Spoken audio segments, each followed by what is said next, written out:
Live Tuesday, May 2nd from the BMW of Atlantic City Studios. This is Fantasy Dominance Now. Come dominate fantasy sports with us, and bringing you all the tools to dominate is Soap Stash, the new soap standard. Like them on Facebook, Soap Stash LLC. Find them online, soapstash.com. And for ordering information, call 844-890-3197. From the best soap in the business, we're the best fantasy minds in the business. Hey, happy ESPN Day, everybody, the worldwide leader of laying people off. Damn. Shots fired. Thank you ever so much for joining us. We got Le'Veon Bell's right-hand man over here, Mikey Kleinkoff. That's right. What's up, man? Yeah, you had quite a draft experience with Mr. Bell. Yeah, I was, man, and he just put me on his Twitter page yesterday, which, made me even happier, so. Hook up the call-in, baby. Yeah, I know. I thought that would be amazing. We got Zach Cassian's barber over here, Brian Daly. What did he do to his beard? I got that from that post you said, 1776 wants its beard back. Seriously, he's got like that full skull and 7 years ago. Yeah, oh. He looks stupid. Yeah. I mean, hey, whatever keeps the good luck rolling, I guess, when it comes to fantasy playoffs. NHL playoffs. Yeah, absolutely. I'm Broken Rob Povey, and Matt Sudi is bringing you all the fantasy dominance from the production chair. If you notice, the birthday boy is not here. Doug Pitchford, he's off having some birthday shenanigans this week. Hey. Hopefully he'll join us next week. We'll see. Yeah, happy birthday, Doug. Absolutely. Happy birthday, brother. All the good guys are born in May, right? Is that right? Is that your birthday? May 31st. Oh, man. It's coming up. So you got Doug at the beginning, and you're at the end. Nice bookend. Yes. So what else is going on, gentlemen? How was your draft weekend? Any good stories? I'm happy with the Steelers draft, to be honest. I mean, they get J.J. Watt's little brother and T.J. Watt, which, was the guy that I actually picked for our mock draft show. And then they go in the second round and get a wide receiver, Juju Smith-Schuster, out of USC, who I love. I wanted him to go in the first round to Tennessee. A kid out of USC is a big guy.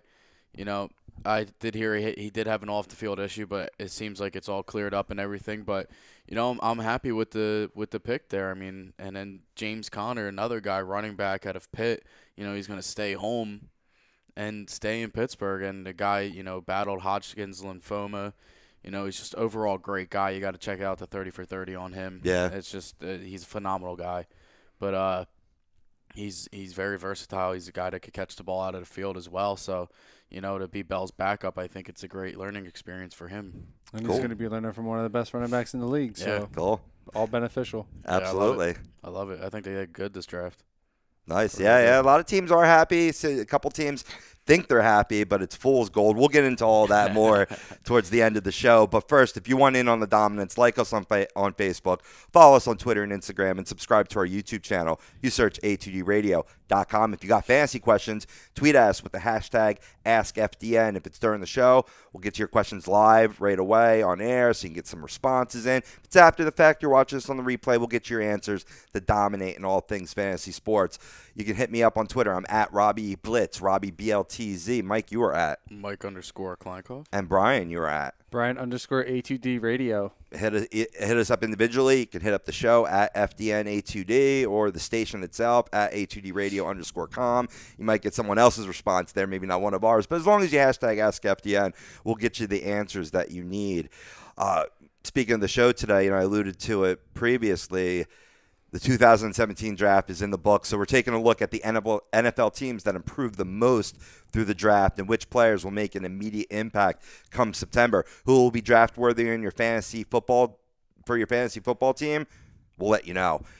We are also giving you our daily dose of batter ads, pitcher ads, and streaming options in fantasy baseball because we've all been rocked with the slew of injuries this past couple of weeks. No doubt about that. And it should be up to – this is a big question we're going to hit up during the show. Should it be up to the player when the club wants a test or procedure done? We saw that in the Noah Syndergaard case. We'll debate on that, and we'll examine the ins and outs. But first, we asked you on Facebook and on Twitter, what is the more devastating injury for fantasy baseball players? Is it the aforementioned Noah Syndergaard with the torn lat muscle? Is it Adam Eaton with the torn ACL and meniscus tear out for the season? Is it Madison Bumgarner, who got a grade 2 shoulder sprain from running that dirt bike a little bit too heavy? Both my leagues. Yeah, it's harsh. Oh, so I think I know where Mikey might be voting for, or other, because there's a slew of other injuries. You can chime in on Facebook, on Twitter. We'll read your comments, and we'll definitely get to the poll results towards the end of the show. So before I put words in Michael's mouth, who are you going with? Who is the most devastating injury on this list or otherwise for fantasy baseball players? You know, I was going to go with Mad Bums, but I'm actually going to go Adam Eaton here. And the only reason I say that, he's having a career year. I mean, he's batting .297, but for category leagues like I am, 24 runs. I mean, that's huge. Wow. He's only got 2 home runs, but 13 RBIs, 3 stolen bases. I mean, you know, runs, they're not – you average, I mean, my league, you average close to 30 a week with runs is what you should target for runs per week. But the 24 alone just from him is just absolutely insane. I mean, the guy having such a great year, and for that injury to happen to him is devastating, and it's devastating to the Nationals as well. Right. I mean, you traded up a Lucas Giolito to get this guy to really solidify your lineup, but also solidify your defensive setup. That way you can move Trey Turner to his natural position at short, because you have a dynamite center fielder, you know, in Adam Eaton. Now you miss his bat and you miss his defensive skills. So definitely a big blow for the Nationals. I don't think it's that big of a blow for fantasy baseball players, just because, not that he's not a special player, but outfield is deep. You can pick up a guy that could mimic, or maybe even, you know, come close to coming over the top on Adam Eaton's production. Whereas the other two examples with the pitcher, how do you replace a Madison Bumgarner? How do you replace a Noah Syndergaard? A little harder, even though there's some light at the end of the tunnel for those two gentlemen. Yeah, I mean, you actually stole the question I was going to ask you guys, was how do you replace a guy like Syndergaard and Bumgarner, who are two of the top pitchers in baseball? I mean, you can't. Their productivity is unmatchable. Right. But, you know, they'll be hard to replace. Like you said, replacing Adam Eaton's a little bit easier because the outfield is so deep. There's so many good outfielders out there that can maybe not have the same productivity because they're different types of players out there, different types of hitters. But in some way, shape, or form, you know, you can replace the productivity of an Adam Eaton. But I'm going with Madison Bumgarner, because I think his injury could have been completely avoidable. He's sitting there riding his dirt bike, sprains his shoulder. It's Come on, pretty man. stupid. You're in the middle of a baseball season. You're riding your dirt bike. I mean, I get it. Shit happens, but it's a complete avoidable injury. And Syndergaard probably tore his lat pitching. Adam Eaton tore apart his knee. You running the bases. Yeah. I mean, come on. They're baseball-related injuries, not Baumgartner's. And injuries are going to happen. They're unavoidable, and, you know, we'll talk about the MRI mess too, and, you know, the pros and cons of that story. But to answer your question, Brian, yeah, I think the Madison Bumgarner one stands out because it happened off the field. You know, just like a player should be liable for taking a test or procedure, you should also be very liable for what you're doing, you know, on and off the baseball diamond. And if it's something that egregious, really, he should forfeit some of his money. He really, I mean, I know that will never happen, you know, especially you wouldn't want to treat your ace like that. Right. But I might even want to do that myself and being like, look, the 2 months that I'm expected to be out, you know, I mean, I don't know. It's easy for me to say now that I give up that money. Right. But yeah, I don't know. When you're not getting a $400,000 paycheck for that month, I mean, in a moral ethic world, Yeah. it makes sense, you know, that certainly there should be some sort of liability there. No, I agree. And let me put it into, like, realistic perspective for us people who make a normal paycheck. If we were to sprain our shoulder and we miss work, I know I wouldn't be getting paid Right. for missing that time. So, I mean, I totally get where you're coming from. Baumgartner shouldn't be getting paid for being injured. Right. But he is anyway. Right. So, I mean, like I said, I get where you're coming from, but I'm with you. He should give up some of his money. Right.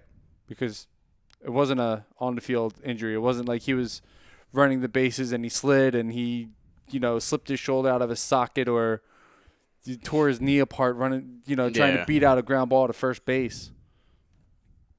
No, this is truth, man. I mean, these are all great points. I mean, I like how Mike, you went Adam Eaton, you go Madison Bumgarner. I'm going to go with the thumbnail, and it's not because I'm a Mets fan and I'm devastated over here. Believe me, I was crying on Sunday, right? It's a little more to this story than meets the eye, and in case you don't know, well, allow me to educate. Noah Syndergaard left his Sunday start against the Nationals after a nightmarish inning and a third after refusing an MRI last week. He had bicep tendonitis, which caused him to skip a start versus the Braves last Thursday, which I really thought was just a clever way for the Mets to, push him to the National Series, a series that they really needed to take 2 out of 3, which they did, or sweep. And, a healthy Syndergaard on Sunday, you got a likelihood of sweeping there, but I was wrong. Now it's a partial lat tear, whatever that means. It's either torn or it's not. And he's out weeks, not days, according to Sandy Alderson. I'm just worried it's his shoulder because biceps, triceps, and lats are all interconnected. And often you'll feel the pain in the extremities, but you won't feel it right where, the actual injury takes place. Now, the MRI Monday probably would have revealed that. So if they're just going with the partial lat strain, hopefully it's not interconnected. But what you're seeing here, and I know I'm beating a dead horse, is that Syndergaard put on 17 pounds of muscle over this offseason, which pitchers really shouldn't be hitting the weight room too much. They should stay really loose and easy. But the key thing is if you want to add muscle, you want to add durability, especially to a pitching staff that often gets injured, you got to pitch too with it. He didn't pitch at all this winter and never got stretched out on top of eating that venison and pumping those weights. And a lot of people theorized that he would have an injured season this year, and so far they're being proven right. No, I mean, I agree. If he's not pitching, he's not getting himself stretched out, and right. He's putting on so much weight, and he said he wants to throw harder. Right. He wants to throw in the upper 90s. Right. And I think, you don't do it the right way, you're bound to get injured. And right. It's only inevitable. And he didn't at Sunday, not at all. He came out firing 100 in the first inning, not even like fully warmed up into the game, because he just wanted to prove all the naysayers wrong that, he is healthy and sort of game up a little bit because it's a big game against the Nationals too. He's a young kid, got a vivacious girlfriend. The juju is freaking flowing right now. But I don't know. All I'm saying is this is why I'm picking him as the most devastating injury, because if it indeed is the shoulder, you might have just lost Noah Syndergaard for the season too, and now it's equatable to Adam Eaton, plus a little bit harder to replace if you own him on your fantasy baseball team. Like I said, I mean, I think this slat injury is really just an example of a kid who was overthrowing on Sunday versus the mighty Nats, and he just overcompensated. You could tell him he was overthrowing his pitches, not locating the way he had been all year, and like I said before, injuries happen. It was just awful timing on top of him refusing the MRI days before, and then all of a sudden he goes down an inning and a third into the game. But give Syndergaard credit for taking the mound in an era where pitchers are called soft, and injuries like bicep tendonitis would really cause some other guys to have like month-long absences. Yeah. You don't see this enough, so you give him kudos. It's that fine line between bravado and stupidity. Yeah, no, I mean, you're right. He definitely should have taken that MRI so he knows for sure what he has to do, how healthy he is, and how much time he's actually going to miss. Now he's going to be missing more time because he was, I guess you could say, ignorant in a sense. So, I mean, he's paying a toll for that. Right. Do you think this was mishandled by the Mets, like the Cespedes? Well, I saw what you had there, and it truly is. I mean, you gotta plan for the future in a way, I mean, with the Cespedes thing, they brought him back too early. Now he landed on a DL, and the same thing for Syndergaard. If he had that problem before, allow him to miss a couple starts, make sure it is well rested, make sure he's definitely 100%. Clearly in this case he wasn't. And now he could be, he's going to be placed on a 10-day DL, but 10-day for pitchers is 2-3 months sometimes. Yeah, and like Steven Matt's out 2 months, and it's Sandy Alderson saying week to week, not day to day. No chance 10 days is going to be enough for him. Yeah, it's the same thing with, Bumgarner. He's landed on a 10-day DL too, but we all know that it's going to be a couple months. We might not see him until, I can't July, even. Yeah, August. July, somewhere down the road there. Which is a shame because he's on both of my teams. That's right. I have Syndergaard, and I had Eaton, both in the same league, and I lost them both. It's a goddamn shame. Eaton was a heartbreaker. It's so messed up. I was so pissed off when I saw that, and I was like, all right, I was fine. All right, 10-day DL, whatever. And 10-day DL for pitchers can mean a whole season, so pisses me off. Especially with the grade 2 shoulder strain. Who knows when he's going to start throwing again? Yeah, hopefully it'd be soon. I definitely miss him. But then again, you got to draft good, right? And I have John Lester on my team, so I need him to really start picking it up. And on my other team, I got Verlander and Kluber, so – you got some arms to I got hold some the fort arms, down. Got some arms to back it up. So right. And if it truly is, and we got Tommy chiming in, Noah's the biggest loss for fantasy baseball players. Totally agree with Tom. In caps too. Yelling it from the rooftops. Noah. Maybe you meant Noah Eaton. Maybe that's what I was thinking. But where was I going with that? I mean, the thing of it is it depends. I mean, if it's just a partial lat tear and he's got that muscle development, this is a guy with rest, with rehab, maybe back pitching for you in 4 to 6 weeks. So you can stream some guys in between, and we're going to give you some streaming options later on in the show to make up if you're an owner like all of us here of several of these pitchers, and then certainly for Adam Eaton too. We'll give some ad recommendations, but. Did we nail all the 3 major injuries, or is there another one that maybe I'm overlooking right now? There's none that I'm aware of any huge big name players like these guys. No, it's just a lot more of the little guys. I mean, if you want to consider David Price to be a big guy, but he hasn't started all season. Hey, big guy. They're expecting him to be back soon. He's through a bullpen session, I think, on Saturday. Yeah. I think he threw a light one, 25 pitches or something like that. I don't think he's suffered any kind of setbacks or anything like that. So I think he's still on pace to be back early this month. Yeah, I mean, next week or two. I don't know. I can't really think of any. Just like I said, besides the minor little injuries, I'm an owner of Brandon Crawford. Right. With a groin injury, after being placed on the 3-day DL for – I don't even know what it's called. No, it was 10-day DL. Yeah, but before he was day-to-day for bereavement. Bereavement list, yeah. Mm-hmm. Yeah, he dealt with a death in the family. Yeah, so he was there, but at the same time, he did suffer a groin injury, and now he's placed on a 10-day DL too. So, I mean, it sucked for a guy like me who's stupid and only had one shortstop on our team. So I was rocking no shortstops because I was out of ads for the week. Right. Shelby Miller is probably going to be done for his career. Done for the year. Yeah. Tommy John surgery. He'll be done. Before we move on from these top 3, and we'll definitely get into some of these other injuries and go in depth or what have you. We got time for that. 2 quick questions for you guys, right? Well, actually, 1 point I'm going to read off of Facebook. We got Daniel Garay chiming in.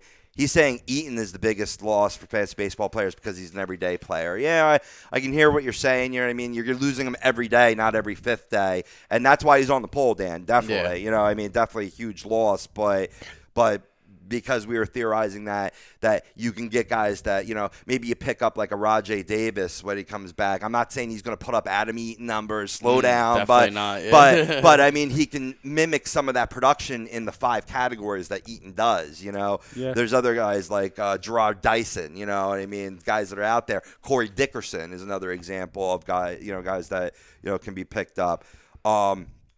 Getting back to Syndergaard real quick, too, and I mean, this is the Mets fan coming out in me, and I'll be honest, I try to keep it down the middle, but I saw Syndergaard tweeted out during the game, as he often does, social, media monster that he is, and I just got fired up, and just a great attitude, and seemed like he got, a lesson learned from this. He goes, I never realized how difficult it would be to watch a game from home and not at the field. Today was extremely tough, even harder than I thought when I turned the game on. I want to thank all the Mets fans who sent well wishes. I'm truly grateful for your support.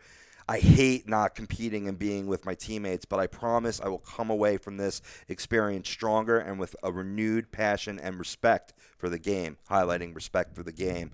I love this team. I love this city, and I'm sorry I can't be on the field during this time for you all. This team is strong, and we will thrive. I know this to be true because I know the character of my teammates in that clubhouse. Thank you again to the Mets organization, fan base, friends, and family who have my back. I won't forget it. Let's go Mets. You know what? You could be a straight-out Phillies fan, Pirates fan. You got to respect that. Yeah, you know what I of mean? course. And you would love Thor on your team because of it. Oh, yeah. No, I'm definitely. I mean, who wouldn't want a pitcher like him? I mean, Yeah. the only reason why I don't like Noah Syndergaard is because he's a Met and I'm a Phillies fan. That's the only reason. Exactly. As well, right? as well as it should be. Absolutely. He's a phenomenal pitcher, and he's young. He's only going to get better. He's going to be a dominant force in this league for years to come. But what I was going to say was this whole situation could have been avoided if he didn't turn away that MRI. Right. So, I mean, Very like well. he's where he is now because of him Refusing it. refusing to Yeah. go. And I think to go back on your point from earlier, all these players should be held accountable for that. If you're showing any form of discomfort or anything, yeah, you should. The organization, the owners, whoever it has to be, should be like, all right, let's go get it checked out. This way you don't miss more time than necessary. And now Noah Syndergaard is paying a price. Right. And beautiful topic to bring up, man, because we were going to go into should it be up to the player when the club wants something done. I love your answer. I couldn't agree with you more. I also asked, did the Mets mismanage this? I say yes, but they didn't mismanage the fact that they didn't force him to take an MRI.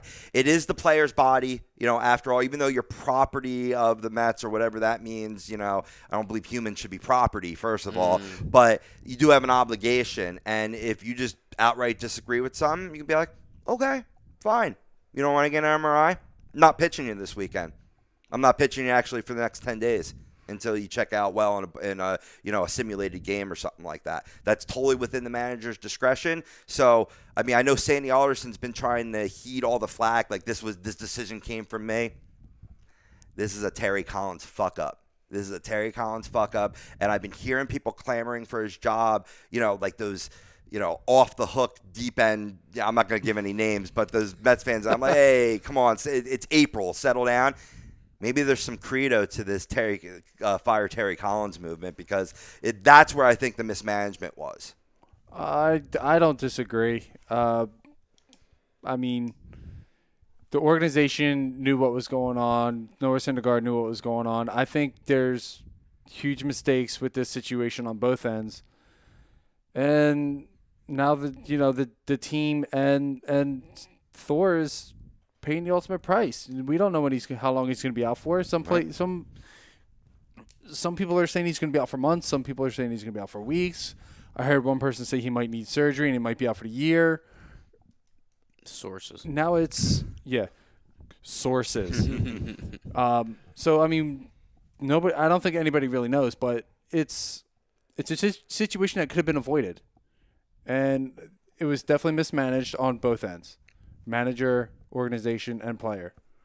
So I mean, I hear you. No, well said, man. What do you say, Mikey? Should it be up to the player, or should it be up to the club or organization as a whole? Yeah, I mean, to me, I think that's the whole point of a manager. I think they should ultimately make that decision. If we think that you're not 100%, then we're not going to play you. Mm-hmm. And this could definitely go both ways, but to me, like I said, you're the manager, you're the boss of that squad. So you tell your players what they're going to do. Right. If Not the other way around. Yeah, if they have the chance to take the pitcher out of the fifth inning, he could tell the pitcher not to start the game too. So to me, I mean, like I said, this goes both ways, but I'm leaning towards it's more the managerial's fault. But at the same time, it is Syndergaard's fault as well for not getting it checked out and kind of passing it by as, I'm fine. And clearly he's not. He let up 5 runs in, the first inning and a half. Yeah, it really all in the first inning. And then he had got one out and in the middle of Bryce Harper's at bat. I saw it when it happened. It wasn't on the changeup, which was his last pitch when he grabbed it. The pitch before, he overthrew the fastball, and I saw him go like that and wince. I'm like, fuck the bicep right there. And it didn't even wind up being a bicep, it was the lat, but you're overcompensating. Anytime I've injured my left leg, sometimes my right leg's hurting more because I'm overcompensating to balance it out. No doubt about it. But, you know what it is, though. Thor's got a hot new girlfriend, and he's trying to impress her. Oh, I'll take the mound. I can take on anything. 17 I'm more Thor. pounds of muscle. Here's where the nicknames have a detriment, though, because sometimes a young player get an ego, and be like, oh, I'm Thor. I could take on the world. But you know what, though? Name me a pitcher that was a stud that didn't think he could take on the world, going back to when you started following baseball. Well, I mean, there's even guys who've been in the league years that thought that, like, I might be 40 years old, but I can still pitch with these young studs. Right. So, I mean, it goes both ways. Yeah. That it does. It does. So we'll move on to some other injuries before we round out this first segment, which I never told you. This is brought to you by Gibson Mayer, LLC, your certified public accountants. Give them a call, schedule an appointment, 215-369-3300.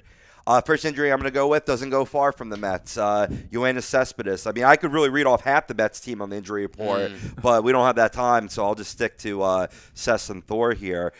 He re-aggravated the hamstring strain that kept him out a few days over last weekend. What's good news is that it's not considered serious, and the Mets are hopeful that he'll be able to return when first eligible on May the 8th. So you have to keep your fingers crossed. I say that even if he says he's ready to go, the Mets are going to learn a lesson from the Syndergaard and be like, hey, why don't you take what the old DL used to be, 15 days, you know what I mean? Yeah. Because they rushed him back and they mismanaged that, and that's why he got hurt again.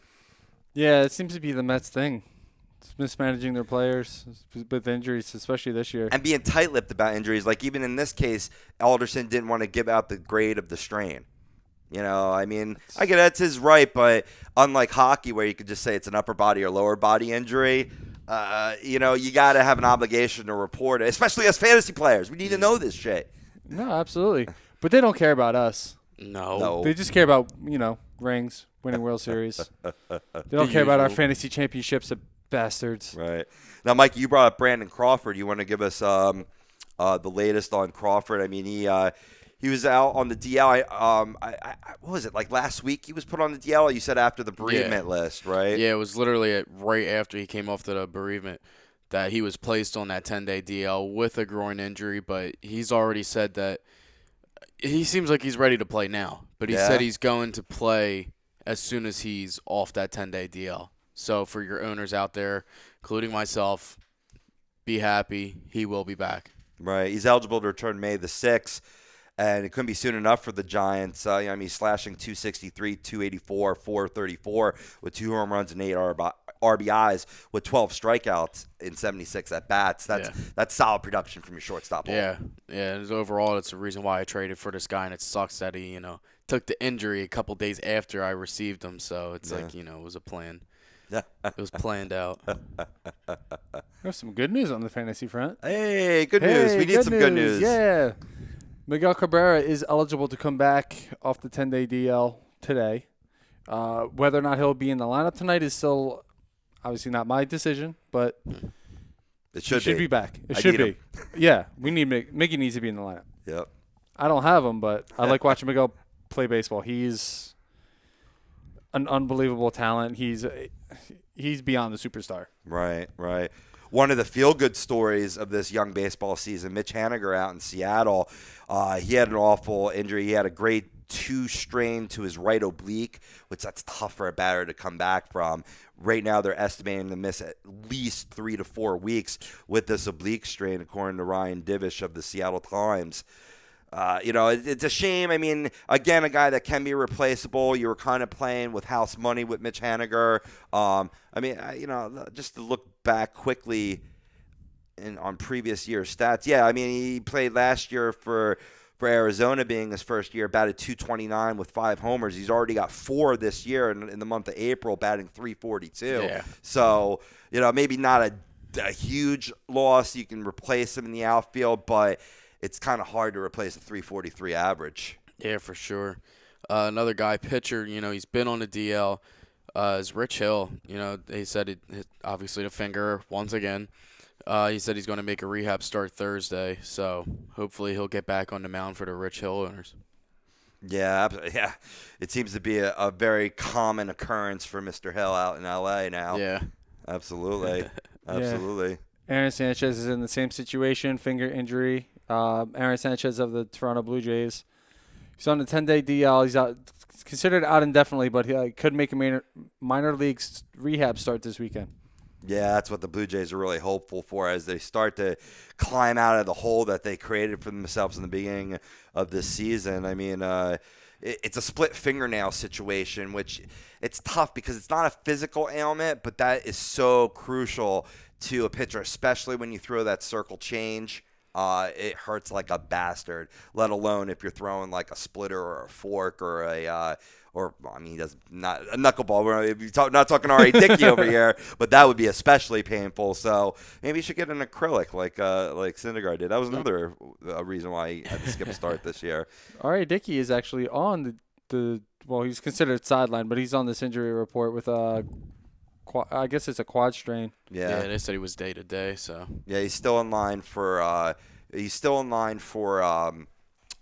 start this week, but you're going to want to monitor that situation in case you were looking to stream a pitcher in R.A. Dickey, which on the other side we'll definitely get to some streaming options, some batters that you could add to help ameliorate these injuries on the offense, and maybe definitely I'll indicate which guys that maybe on the pitching side you can grab for now or grab long term. Real quick, I want to talk about Felix Hernandez. He went down. He had shoulder bursitis. Initially thought that not that bad. Maybe he only missed a week or two. He's now expected to miss at least 3 to 4 weeks with this right shoulder bursitis. It was just inflammation at first, so they thought maybe give him some anti-inflammatories, give him some rest. But with the bursitis, that's something that you really need to nurse along. So, yeah. I mean, at the age of 31, not old, but not a spring chicken, Jerry DiPoto and the rest of the management at Seattle is going to really have to manage King Felix well here. Yeah, hometown hero Aaron Nola is still battling that back injury, but he has been throwing some bullpen sessions. He is actually scheduled to start next Friday, May 12th, against the Washington Nationals. So be ready for him to come back. Be ready. I tell you what, man, that kid can't stay away from the injury bug right now. And it's a shame because he's such a good pitcher, but the injuries are going to hold him back.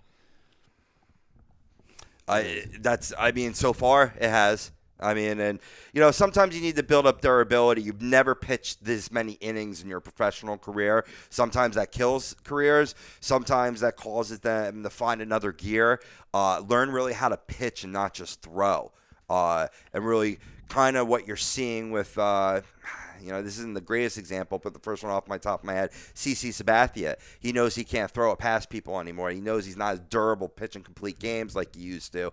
But now he pitches the contact, gets ground balls, works inside, outside with his location, and having a pretty dynamite year for probably the most surprising team in Major League Baseball right now, the New York Yankees. I can't even begin to tell you. Speaking of the Yankees, Jacoby Ellsbury popped up on the injury report. He's day-to-day. He made a diving catch and really effed up his elbow. It was only a matter of time that Ellsbury would be on this list. I'm surprised it didn't happen sooner. But he says he will play tonight. But with the Yankees rolling, I don't know. I kind of expect them to err on the side of caution, maybe sit him out tonight, make sure that elbow's right after that catch. Sticking with the Yankees. For those of you looking for catcher help, Gary Sanchez is expected to be back on the active roster this time next week after his bicep injury. So that'll be some good news for Gary Sanchez owners or people that think that he's going to have a fantastic year. Sounds good to me. Right on. You got anything more, Mikey, for the injury reports? No, I mean, did we mention Jacoby Ellsbury yet? I just did. Oh, you did? Okay. Yeah. Sorry, I was looking at some other things. All Dude, right, we multitask so much on this show. We're answering comments on Facebook, hitting up information. That's why sometimes I'm like, I don't know what the fuck you just said, little kid, but you special. Yeah, pretty much. Man, one last guy I'll talk about before we pay some bills, Jose Abreu. Now, he's been playing. Certainly as all Jose Abreu owners know, he did miss one game late last week due to making an unbelievable play on a ground ball, getting to a ground ball. I thought he had no chance. It was almost in the second baseman's hole, and he did the splits fill. Like it looked like, I grabbed my cone. You're like, Luckily, he avoided serious injury. He only missed one game due to the bulky groin, and since coming back, man, I don't know. That snapped him out of his early season funk because he's been hitting the ball out of the ballpark again. He had 2 homers on April 29th against Detroit. He had 7 multi-hit games in a row before going 0 for 4 last night at Kansas City. So, really, Jose Abreu owners and Chicago White Sox as a whole dodged a serious bullet. Beautiful. Good for him. You sound so sincere. The irrelevant White Sox. Hey, did you know that 36% of all Mother's and Father's Day gifts are handmade? Really? Yeah, I didn't know that. Probably because of schools. I would think, we used to make a lot of, gifts for our parents. And some of the projects I would do in school, they were like handmade crafts and stuff like that. I'd be like, all right, work on your Mother's Day, Father's Day stuff. I was like, all right. Yeah. Well, with Mother's Day coming up, I was just checking out Soap Stash LLC on Facebook, which you should all do out there as well. I have. Have you? Yes, I have. I have. You ordered some products? Yeah, I did. Hey, my man, absolutely. Get on the train. I mean, if you're interested in treating your skin with the best nutrients and feeling clean with the only soap you'll ever need. The highest grade carrier oils are ingrained in all their products, which are 100% natural. Contact Soap Stash today for a sample package and give your woman what she deserves, either as a gift or just taking care of your own hygiene so you don't stink in the bedroom. You know what I mean? Give Soap Stash a call, 844-890-3197. That's 844-890-3197. Check out their awesome supply on soapstash.com online, or check out their Facebook, like their page. Getting lots of specials that break out as they're overflowing with stock. Soap Stash LLC. They're the new soap standard. On the other side, we talked all about injuries. Well, who are we going to replace them? Keep it there. Fantasy Dominance Now, only on HUDradio.com.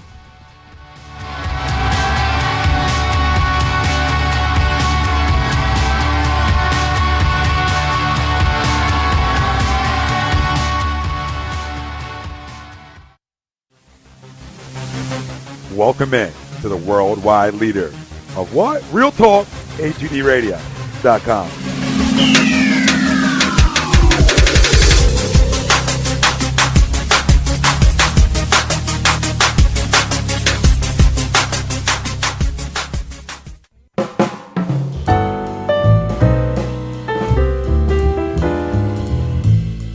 Fellas, you ever come in from that baseball or football game and your woman won't come near you because you stink beyond belief?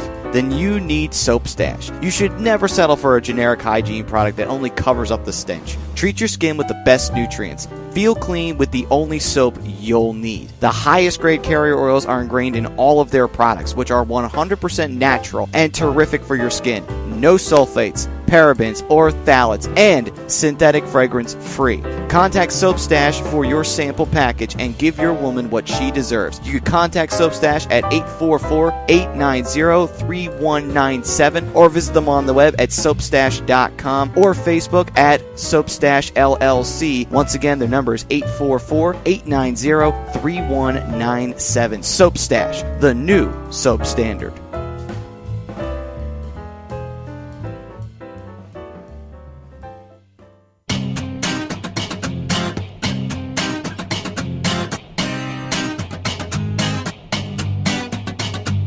HUDradio.com is proudly sponsored by Gibson Mayer LLC Certified Public Accountants. Gibson Mayer, located in Yardley, PA, is a leading accounting and business consulting firm with a proven track record of handling critical issues with expertise across many different industries, including construction, distribution, hospitality, manufacturing, real estate, service trades, merchandising, professional services, and professional athletes.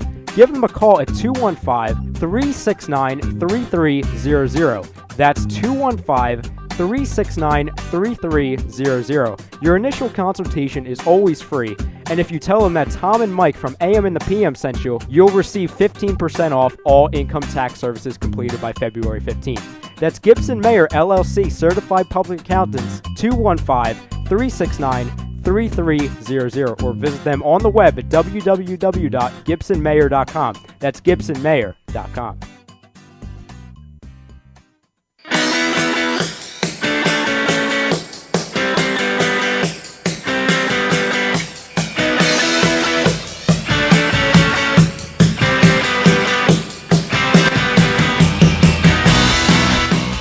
Hey, do you need to get your skills in shape? Then contact the Scanzano Sports Center, located at 5 Carnegie Plaza in Cherry Hill, New Jersey. You can give them a call at 856-889-3434 or visit them on the web at www.scanzanosports.com. John Scanzano offers individual, semi-private, and team training lessons in hitting, pitching, catching, outfield, along with turf rentals. The Scanzano Sports Center is equipped with a 31,000 square foot indoor facility, 4 batting cages, and a 4,000 square foot strengthening and conditioning room. So what are you waiting for? Contact the Scanzano Sports Center today.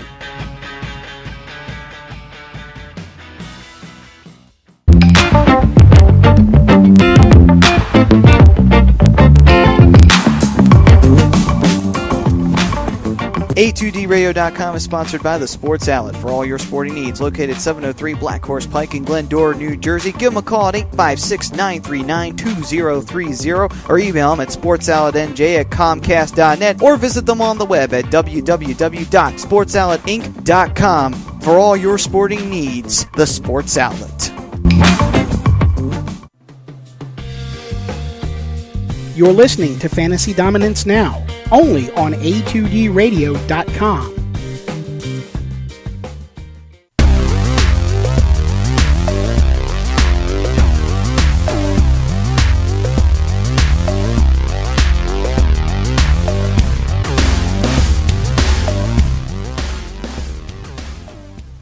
And welcome back to today's Fantasy Dominance Now, only on A2DRadio.com. If you want in on dominance, like us on Facebook, follow us on Twitter and Instagram, and subscribe to our YouTube channel. You search A2DRadio.com. If you got questions, tweet us with the hashtag AskFDN. Who are we? Brian Daly, Mike Kleinkoff, yours truly, Rob Povia, Madison Sudi, giving you all the dominance from the production chair. And we're being brought to you by the Scanzano Sports Center, located at 5 Carnegie Plaza in Cherry Hill, New Jersey. Give them a call, 856-889-3434. Look them up online, scanzanosports.com. I'm getting blinded by the lights, dude. I'm seeing like starbursts on this read sheet. Hey, Scanzano Sports Center, come get your game in shape. It is baseball season. Get the expert tutelage from John Scanzano. I've had several talks with the man. He coaches Kings Christian Baseball, knows everything about baseball. Maybe Tommy A from A2D Radio might know a little bit more. They go back and forth a little bit. But definitely take your son or daughter. ScanzanoSportsCenter.com. Looking up on the Facebook here, we got Scotty James Seville from our Sportsmart Kingdom group, which we shared today's link today, and you can check us out on Facebook. Awesome picture of Noah Syndergaard leaving the mound. Great. But he actually goes that Bumgarner for sure is the most devastating injury for fantasy baseball players because it was a freak accident on a dirt bike, and that really fucks with fantasy pools, which I agree with you, Scott. Absolutely. Definitely chiming in. Just like Scott, if you got a comment about our Twitter poll or got a question, hit us up. Hashtag AskFDN. We'll get to your points, your questions live on air. I know you were a little pissed off during the break about Crosby missing the practice. It's just absolute bullshit to me. The fact that, he's not even going to see a hearing for Matt Niskanen, and clearly we all know Crosby's recent injuries with all of his head traumas and all this shit. But we all know that was definitely intentional. There's no way that somebody, if you're going to try to catch somebody from falling, you're not going to put both of your hands on your stick and go right towards his neck. No, I'm with you. I mean, I give Crosby his due credit. He's one of the best players, if not the best player in the league right now. But there was definitely some intent behind that cross check. And even the slash before that by Ovechkin. Yeah. So really what they should have got was a 5-minute major and a 2-minute minor for the slashing. But, a lot of people talk about, Barry Melrose, ESPN, another joke. You know, Did he get laid off? I think he's a he bigger kept dude. his job. Yeah, he kept did. his job. I don't know how. I was listening to him last night, and he's all, "Oh yeah, they were friends. They played in Pittsburgh. They're not friends. They are not friends. Before he came to Pittsburgh, they fought each other. Like they're friends. Friends just don't fight just because, you know. I mean, well, a lot of them do, but you know what I'm saying. Like right. actual fist. Yeah. You know, and they're not friends. They played 2 years. He wanted to come to Pittsburgh to make himself known, to get paid. Well, you know, he did his job, and now the only reason the Capitals might come back, and probably will now, is because they take out Crosby, and that's probably their number one goal of Game 3 was, you know, if we could take out their best player, we could win this series, so let's go out and do it. Well, I mean, here's the thing, and this kind of stumps your theory a little bit. Pittsburgh almost came back and won that game last night and took a 3-0 lead. They almost did, and 3-0 would have looked so much better than 2-1. 2-1 scares me. Yeah. 2-1 definitely scares me now because that's another game in Washington. Right. And they were also down 2-1 to the Toronto Maple Leafs. Yeah. And they're a deep team that can come back. But, I mean, we're going to talk about a lot of this on the Hockey Happy Hour. Like, you know, with the talent. I mean, Evgeny Malkin, best playoff player right now, yeah, stats-wise. So you 15 still points, I think. Right, exactly. So, I mean, you still have some other guys to lean on. But with the depleted blue line, and now you're losing your captain, yeah, that makes it a tall task. We're down our best forward and down our best defenseman and technically our starting goalie.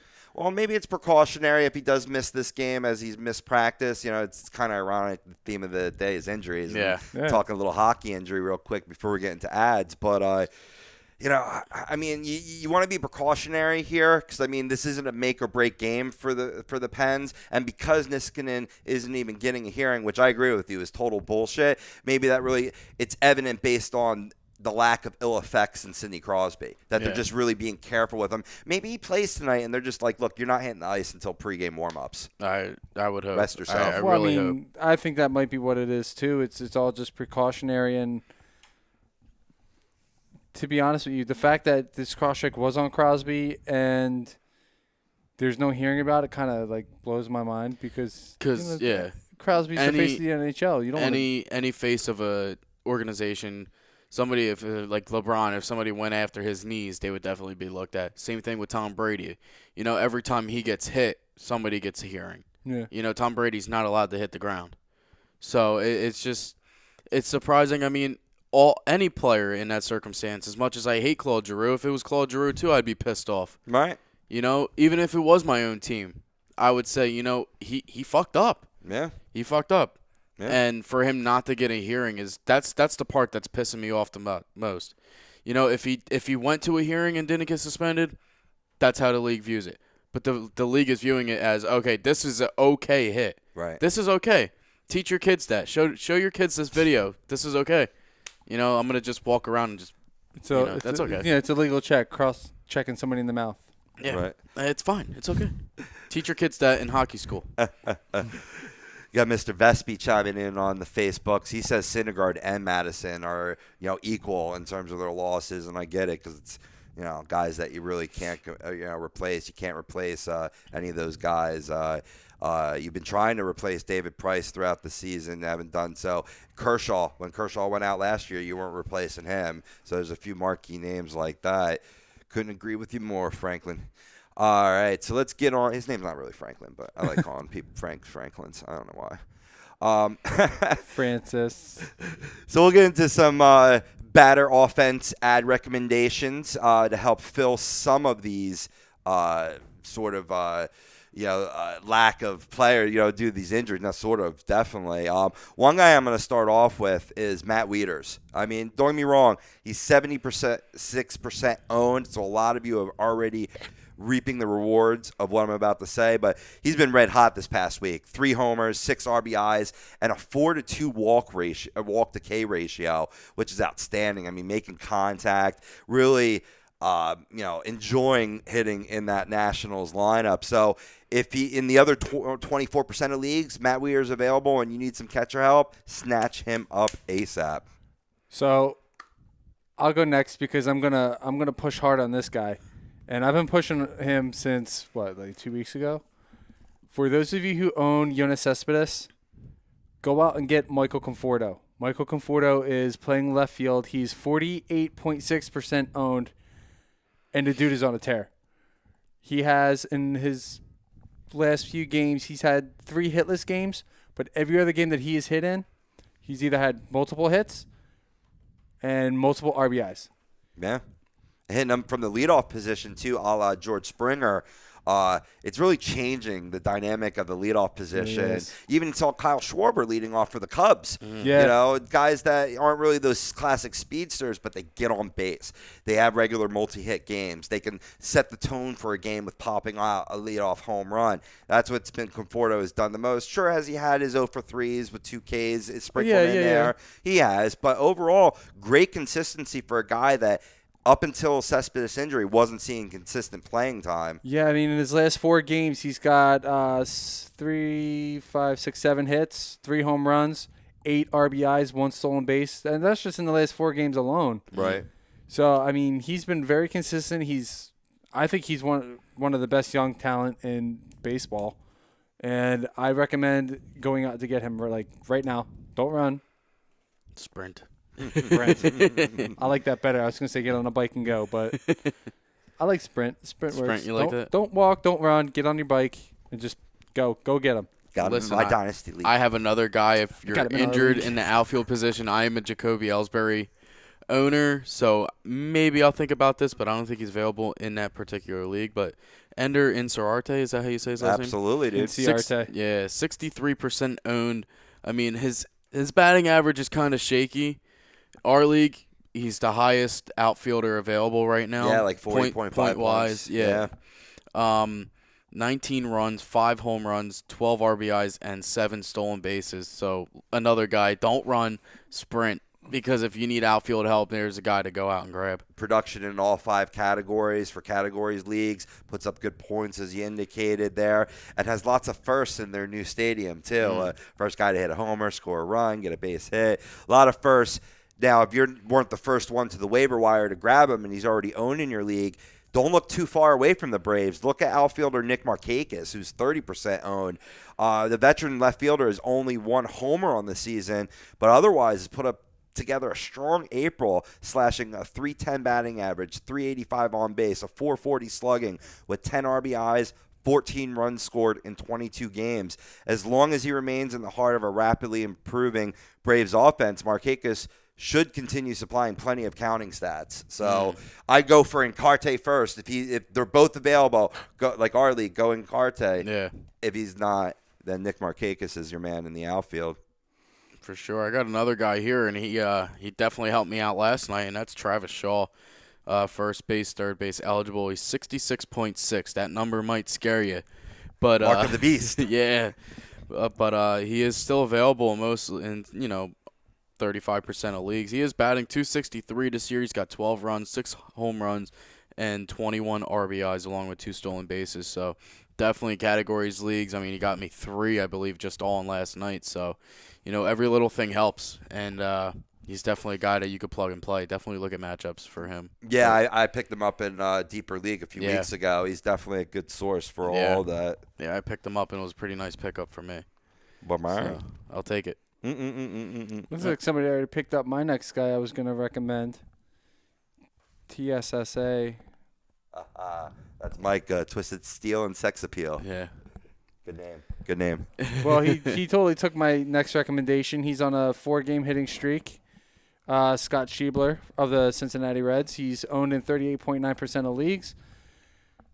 He's hitting the ball well, seeing the ball well. He's got 3 home runs in his last 4 games played. He's got 5 RBIs, scoring runs. He's not really much of a bag stealer. He's got 1 stolen bag on the year. His batting average isn't really that attractive, but he's on a bit of a tear lately. He's only gone hitless in 1 game in his last 2, 4, 6, 7. So, I mean, he's seen the ball well lately. Yeah. It's a little bit of a hot streak. That whole Reds lineup has been just an absolute surprise. I mean, don't get me wrong. I mean, guys like Votto, even Adam Duvall continuing his torrid plays from last year. But just all these other guys contributing when Peraza is not. That sucks for me. Yeah. But guys like this coming out of the woodwork or whatever, when you hit in Great American Ballpark, it's a decent guy to have on your fantasy team when you hit in that ballpark 81 games. Yeah, we saw them come to life last night against the Pirates. Right. Yeah, we Right. had that lead too. Hopping aboard that first base, third base trend, which is great because, obviously multiple position eligibility, but if you play in leagues that have corner outfielders, this is a guy that you can grab, have for depth, backup, as well as maybe fill that corner infielder, I should say, position. Yuli Gurriel. We talked about him a lot last year when he was, that high free agent, the Cuban free agent. 42% old. He's scalding hot right now, going 13 for 29 with 5 extra base hits, 4 RBIs over his last 7 games, raising his batting average to an impressive 347 in the process. Definitely a guy who's got a good pedigree. Like I said, he's multi-position eligible. He's playing first base for the Houston Astros and could be playing first base for your fantasy baseball team. Yeah, and I'm going to go with my hometown hero here with J-Hay. Josh Harrison. I know I saw it on your screen, and me and Brian talked about it before because he said he just added him. Just added him this morning. You bastard. Yeah, definitely Josh Harrison. Only 27.5%. I actually owned him at one time in both leagues, but other roster players were doing a little bit better than him. But right now he's pretty high. He had 2 home runs last night. But to go along with the season, he's batting .313, 11 RBIs, 4 home runs now in the season, 8 RBIs, and 2 stolen bases. He's got 3 home runs in his last 5 games, so get him while he's hot. In my weekly league, I actually started Josh Harrison over D. Gordon this week. Wow. Because D. Gordon had been scuffling a little bit. And then the roster's locked. I believe the Marlins played earlier than the Pirates, or at least I saw his stats earlier. D. Gordon puts up a monster game. I'm like, son of a bitch. Oh, and then I see Josh Harrison hits 2 homers. Okay, I'm good with it. I'm good with it now. He's great for batting average. I mean, my league, another category is the batting average. So can he keep this power surge going? The power surge, probably not. He's not really known for that. He's just a consistent, he's fast. He's going to get you a double, most of his at-bats. I could guarantee you that. It's going to be an extra base hit. He's a fast guy. I'm surprised he only has 2 stolen bases on the season, to be honest. Right. And I watched a game where he did get caught, too, so it's just. Right. Well, expect that to, not so much. What's the opposite of regress? Improve. Yeah. There you go. Words are sometimes hard for me. Yeah. Aren't they all? Or more than often than not. But expect that to improve. So if you see a guy that maybe isn't the fastest guy out there, but has great base path smarts, really knows when to break and thus comes off as a speedy runner. If he's only got 2 bags on the, expect an uptick in that because it's going to balance out to his league averages. Yeah, those of you looking for second base help, I don't know how that he's still available in most leagues. You got to pick up Brandon Phillips. Yeah, he's up there in age. He's not exactly a attractive piece to add, but the guy just was on a 12-game hitting streak, just got snapped last night against the Mets. On the season, he's got a .338 average. He's got 2 home runs, 10 RBIs. For his age, he's still fast, and he still is going to steal bags. So he's available. Take him. I would take him if I had a spot for him, but I don't. Right. No, I agree, man. I was looking at him in our league. I mean, I got Ian Kinsler and Starlin Castro, so I'm pretty set at second base. But if I receive an injury to either one of them or if Castro starts slumping, that's the first guy I'm going for, Brandon Phillips. You got me drinking the Kool-Aid, Brian. I was wrong. I will fully admit it. I was wrong about Brandon Phillips. Well, listen, it's only May. There's still a full season to go. Yeah, but true. The early returns are saying I'm wrong. Yeah. Yeah. What about Freddie Galvis? Freddie Galvis has been on a monster hit streak. I believe it's up to 12 games now. Either way, he is having a good season. Either way, he's having a good start to the season. I want to say that he took the power swing out of his swing, but I really don't think he did. But he's batting .273, 12 runs, 15 RBIs, a stolen bag. But he's on a 12-game hitting streak. He's one of the hottest hitters in baseball at the moment. Getting lots of multi-hit games, lots of one-hit games, but he's getting on base. And that's pretty much what you want. Is you want a consistent hitter, and he's been pretty consistent so far. I'm not an advocator of Freddie Galvis. I actually think outside of his defense, he's not the best player. Mm-hmm. But he could be a good plug and play for a little while if you're waiting for like a Tulowitzki to come back from the DL or something of that nature. Yeah, especially with the hit streak he should just stay there for the rest of his career. Well, I mean, he is, in availability in our league. He's the top, 32.5 points over the last 7. So, I mean, that definitely speaks volumes. Yeah, I mean, he's owned in less than 10% of the leagues.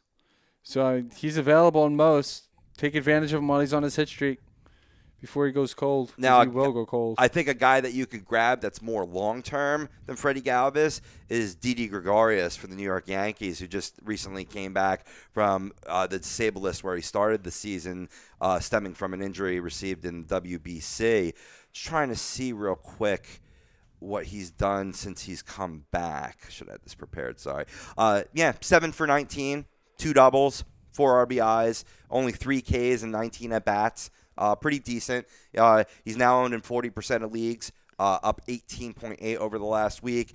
He was crushing the ball in the WBC. He's really developing and coming into his own since the Yankees got him from Arizona and going into that lineup that's already red hot.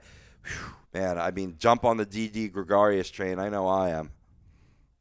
Yeah, it's a shame he's taken in our league. Yeah. I'm assuming he's taken by Mike. Yo, that was one of those guys that I had sitting there, ready for his return. All right, so he's taken. But I know a guy that's definitely available in our league that isn't qualifying at shortstop now, but may as he spells Azubral Cabrera, but certainly is eligible at third base, Jose Reyes. I can't believe I'm mentioning Jose Reyes with the start of the season that he's had. He's only 13.8% owned in ESPN leagues because of it. But over the last 7, he's 9 for 23, including a double, a triple, and 3 home runs. He's the guy that's put up 40.5 points. What's really helped that is really an improved ground ball to fly ball ratio, which sits on the season at 0.66. Another 0.66. Wow. Oh, man, that's scary. Oh, this is a scary show. He's warming up on the base paths, too. 2 of his 3 steals this season have been this week alone. So, Reyes, maybe as the weather starts to warm up a little bit, he'll warm up a little bit on your fantasy bench. Let's not go calling him a starter quite yet, but he could add some good depth for you. Yeah, that batting average definitely isn't helping out with the 1.78, but overall, I mean, he's pretty high. He's almost had multi-hits in 4 straight games, so yeah, you got to love that. Definitely, for sure. Yeah, 2 of 3, 2 of 4, 2 of 4, 1 of 5, 1 of 4. So, I mean, in 5 games winning streak just from what I'm seeing here. So, I'll take it. Gotta love it. Gotta love it. And you guys have any more ad recommendations for the peoples? One last one. If you're still looking for that outfielder to replace Adam Eaton, which this guy isn't going to replace him, but he's a good plug and play until you find that permanent replacement. Owned in 62%, Cole Calhoun. Yeah, he could go in the garbage. He's just been on an absolute tear. It figures, lately. right? Because I just dropped him. Yeah, he's been on an absolute tear. Hitless in 2 of his last, 12 games? He's had a hit in at least every game except for 2 since April 19th. So yeah. You know what, though? Been hot. I picked up a very great player. I mean, I dropped him about 2 weeks ago, and I picked up Aaron Judge. So I'll take that any day of the week. Oh, yeah, absolutely.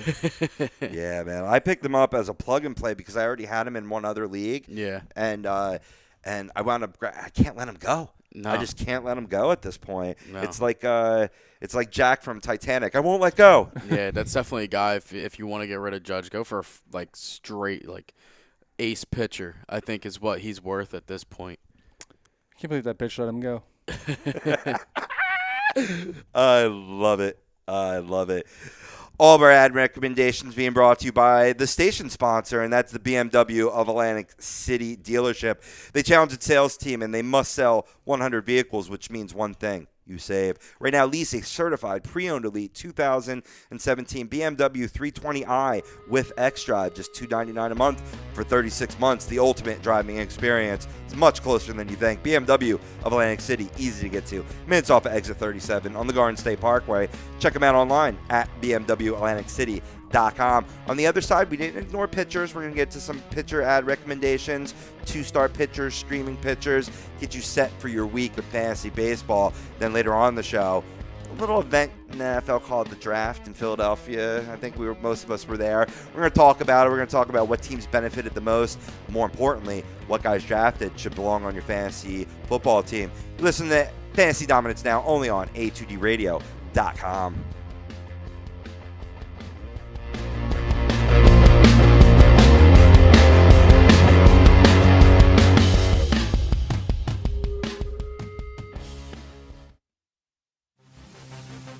Welcome in to the worldwide leader of what? Real talk, A2DRadio.com.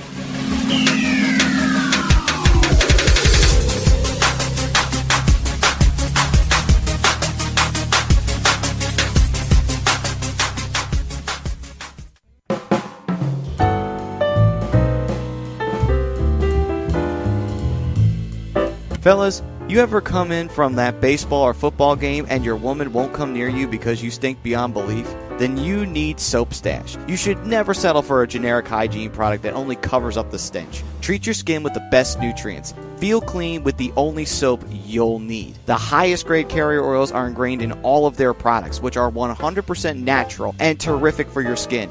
No sulfates, parabens, or phthalates, and synthetic fragrance free. Contact Soap Stash for your sample package and give your woman what she deserves. You can contact Soap Stash at 844-890-3197 or visit them on the web at soapstash.com or Facebook at Soapstash LLC. Once again, their number is 844-890-3197. Soap Stash, the new soap standard.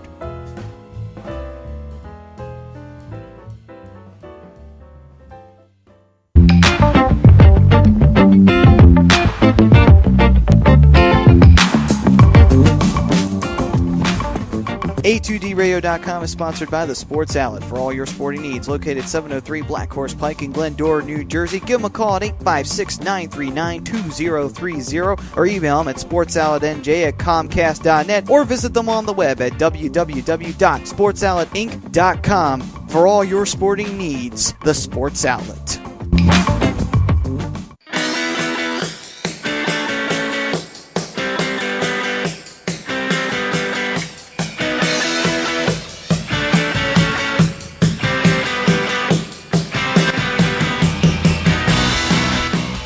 Hey, do you need to get your skills in shape? Then contact the Scanzano Sports Center, located at 5 Carnegie Plaza in Cherry Hill, New Jersey. You can give them a call at 856-889-3434 or visit them on the web at www.scanzanosports.com. John Scanzano offers individual, semi-private, and team training lessons in hitting, pitching, catching, outfield, along with turf rentals. The Scanzano Sports Center is equipped with a 31,000 square foot indoor facility, 4 batting cages, and a 4,000 square foot strengthening and conditioning room. So what are you waiting for? Contact the Scanzano Sports Center today.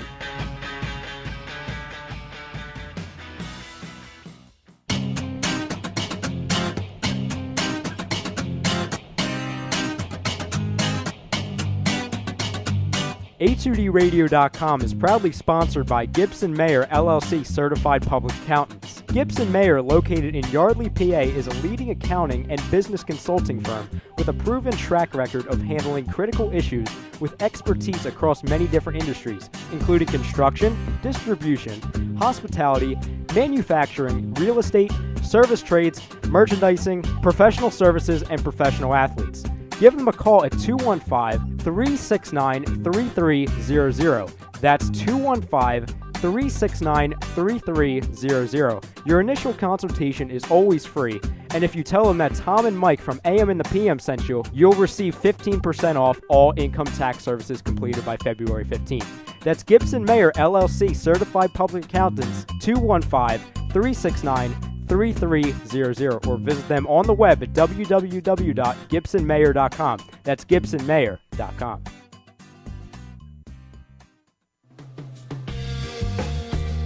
You're listening to Fantasy Dominance Now, only on A2DRadio.com.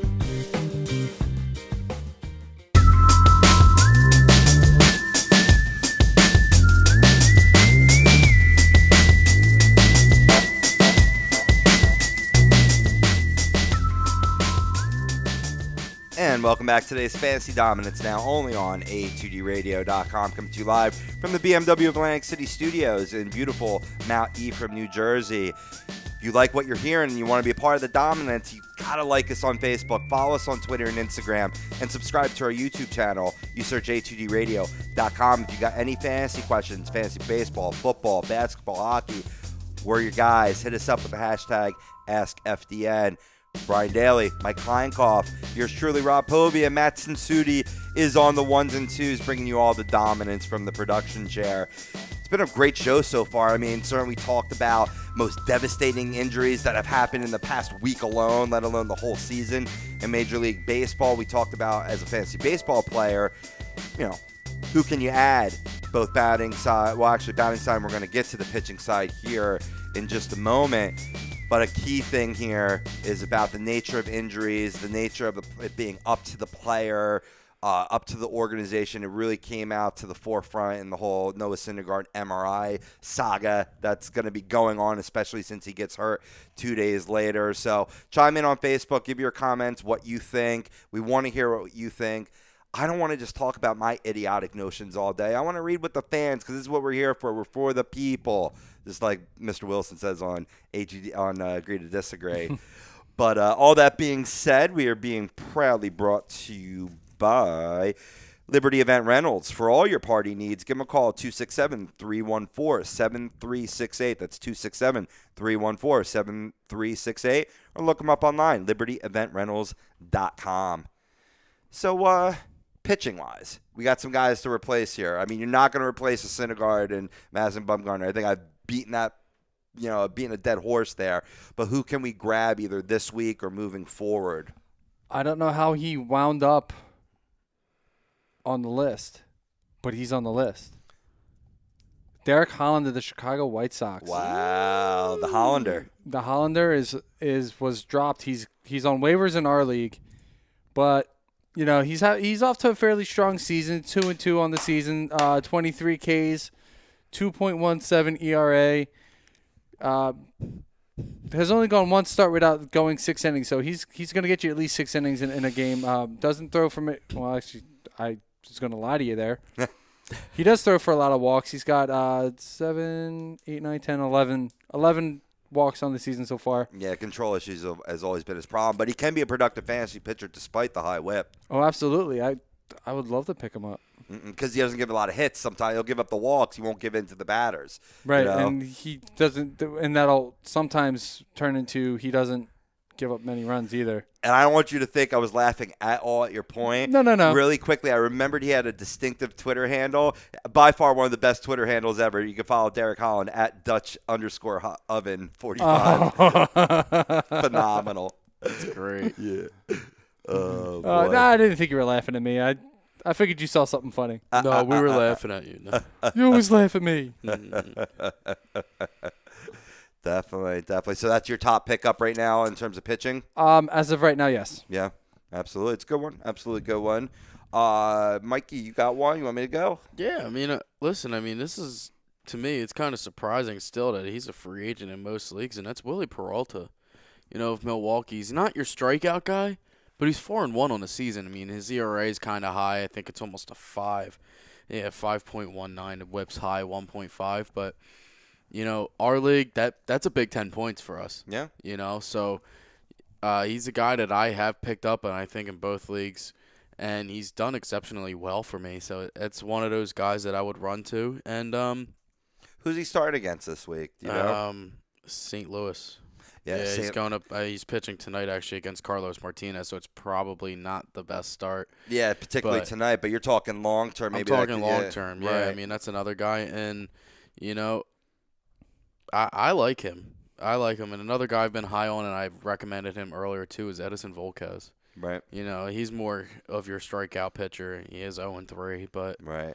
I almost picked him up against the Phillies last week, but I actually got to see him in person because we went to the Phillies game before the draft started, and I was glad I didn't because he got hit up a little bit. But pitched a decent game. I think he gave up 2 runs. So definitely a good ad. Taking a half step back to Willie Peralta, in his past he's been a flamethrower, high strikeout guy, right? But would give up the long ball. right? This year he's pitching more to contact. That's why you're seeing the strikeouts go down a little bit. But so far he's had an inflated ERA through base hits. At least he's keeping it in the ballpark. And he's still, when he needs a strikeout, he can dial it up, get that strikeout. Yeah, I mean, certainly for a Brewers squad that's been playing better to expectation, not a bad ad at all. I mean, he's very similar to who my 2-start pitcher of the week is. Being that we're coming to you live on Tuesday, can't really give you a Monday to Saturday guy, but I can give you this Tuesday to Sunday guy. That's Matt Shoemaker. He's the guy we talked about pre-draft. He's only owned in 62% of leagues, and that's gone up and down over the past couple. But he's at Seattle and versus Houston, which aren't the best matchups. But Shuey's absolutely on a roll, and has his Seattle has a team batting average of 243, which is 17th in Major League Baseball, and 198 Ks on the season, so you can get you some strikeouts. 243, not terrible, but not great. It's still a tough test, as Seattle leads the AL in runs, and he did not fare well against Seattle back on April 9th, where he only pitched 4 1/3 innings with 6 earned runs. But this is a nice revenge game for him. I always usually if your pitcher gets bombed in that first game, he comes out with a dynamite one. If when he plays the same team pretty close together, if he has a good game, maybe you want to sit him for the second one because the batters have already saw him a little bit. Yeah.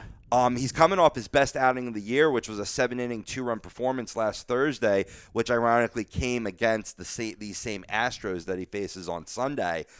He's only allowed 6 runs combined over his past 3 starts, which spanned 17 1/3 innings while racking up 20 strikeouts.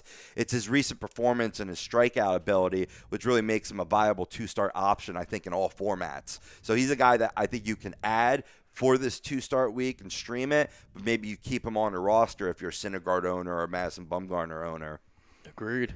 Yeah, I got a good stream start, and this guy's only owned in 22.7% of the leagues, but he's off to a pretty solid start. Is Jesse Hahn from the Oakland Athletics. Is 1-2 on the season, 26 Ks, a 2.53 ERA. His WHIP is just over 1. He's been pretty steady. He's been pretty consistent all year. He's gotten hit around in a couple games, but for the most part, he's going to get you at least 6 innings. He hasn't given up more than 3 runs yet this season. He's a good strikeout guy. 2 games where he hasn't struck out 4 or more. But he's going to walk some people. I think that's one of his biggest downfalls, and I think another thing that makes him a little less attractive is the lineup that he usually pitches for. So, I mean, the Oakland Athletics team isn't exactly great. Right. So, I mean, maybe not a lot of run support, but he is a dynamite pitcher. Yeah, I'm a big fan of Hahn. Yeah, Hahn is he's off to a very steady start to the season. I would recommend people going to pick him up. When he only gives up 1 run, do you call him Jesse Hahn Solo? That's bad. That's bad. I'll even say that's bad. My bad. Don't compare him. No. He's done that once though. He was he gave up one run to Texas. He gave up. He pitched a 8-inning shutout against the Angels, and everything else has been 2 or 3 runs. So I mean, he's been a pretty steady start so far. Yeah. How do you I showed you the my trade when I went and got Corey Kluber. I also acquired Andrew Triggs, another Oakland Athletics pitcher. He's 4-1 on the season, 22 strikeouts, but here's the thing. Other than the 1 game against Seattle where he did let up 6 runs, he hasn't let up a run in any of his other 4 starts. So, I mean, basically, this guy's pretty nice. Got a 1.84 ERA, 0.92 WHIP, and he's only owned in 45.8% of ESPN leagues. So, I mean, his next start is against Detroit. Maybe not your most favorable start, but then again, he also no earned runs against Houston, Texas, Kansas City, and LA. So, I mean, pretty nice offensive teams that he hasn't let up any runs to. So, it might be a solid start. And 9 strikeouts against Houston his last start, too. Right, and if it's already a strikeout guy, now you make a good point. I mean, Detroit's got a pretty feared lineup, but it's a J.D. Martinez-less lineup, at least for the time being, as he's, I think he did a rehab game over the weekend that we actually had 9 at-bats. No, it was 2 games. He had 9 at-bats in 2 games, and he came up a little sore, so they're resting him a little bit, but he is close. in either event, dynamite lineup. We talked about Miggy coming back to the lineup potentially. He's due to come off the DL. But the key thing is they either crush the ball or they swing and miss. So if it's in a league where strikeouts are at a premium, then I think that's a beautiful start, even against a tough Detroit team. Absolutely. Beautiful. Get back to some of the guys I have here. I'll start with a guy that this is just a pure stream. I don't think this is a guy that you hold on to, but you might be holding on to him because I think you're getting him in that deal with Doug. Hector Santiago. He's if you get him before Wednesday, that'll be nice. That'll be really nice. So if you get him Wednesday morning, that'll be perfect because he goes against the aforementioned Oakland Athletics. Santiago is only 22% owned, and the 29-year-old sports a tidy 2.43 ERA with a 1.15 WHIP. But at home, he's even better. At Target Field, he's 2-0 with a 1.96 ERA and a 1.09 WHIP through 3 starts this season. And this game against Oakland is in Minnesota. So far, the A's rank in the bottom half of the majors in runs scored. So I think that's a great streamer option for this week. And he could add some depth to the back end of a rotation. But I would stream him this week. Yeah, actually, just traded for him in my other league too. I didn't give up much to get him, but hey, the pride of Newark, New Jersey. Hey, man, I'm just trying to keep my teams similar. I got you. Absolutely. A guy that I picked up in our league, and it's a guy I plan on hanging on to for a while, not only against his start Thursday night against the Los Angeles Angels of Anaheim. Did I say that right? Mm-hmm. Okay, good. It's a mouthful. Ariel Miranda. Despite success in the standings, the Halos are 23 in total offense, and they're slashing a measly 239. 307 batting average. On base percentage. If it was batting average, that'd be pretty good. But on base, that's pretty putrid as a team. A 359 slugging percentage and an OPS of .666. What the hell is going on today, man? That .66, seriously. Yeah, right. That's kind of scary. But I mean, he makes for a great streamer start against the Los Angeles Angels of Anaheim, and if you look back in his recent starts, he's coming off of a 5 1/3 inning, but 2 hits, 1 run, 2 walks, 7 Ks against the Cleveland Indians in Cleveland. Very impressive start. Unbeknownst, I wouldn't have guessed this at all. He gave up 4 runs in only 3 innings against Oakland, of all people. Probably a letdown game. But before that, pitched 7 innings against the Miami Marlins in a pretty nice lineup, putting up 5 Ks. I think he's a good young pitcher for a Seattle team that's only going to get better and better. So pick him up, stream him this week. If you have room on your roster to keep him, or you're trying to replace one of the guys we talked about earlier, definitely keep Ariel Miranda on your list. On your roster, whatever one may I got say. another pitcher, and a guy that I'm actually going to try to trade for is Eduardo Rodriguez of Boston.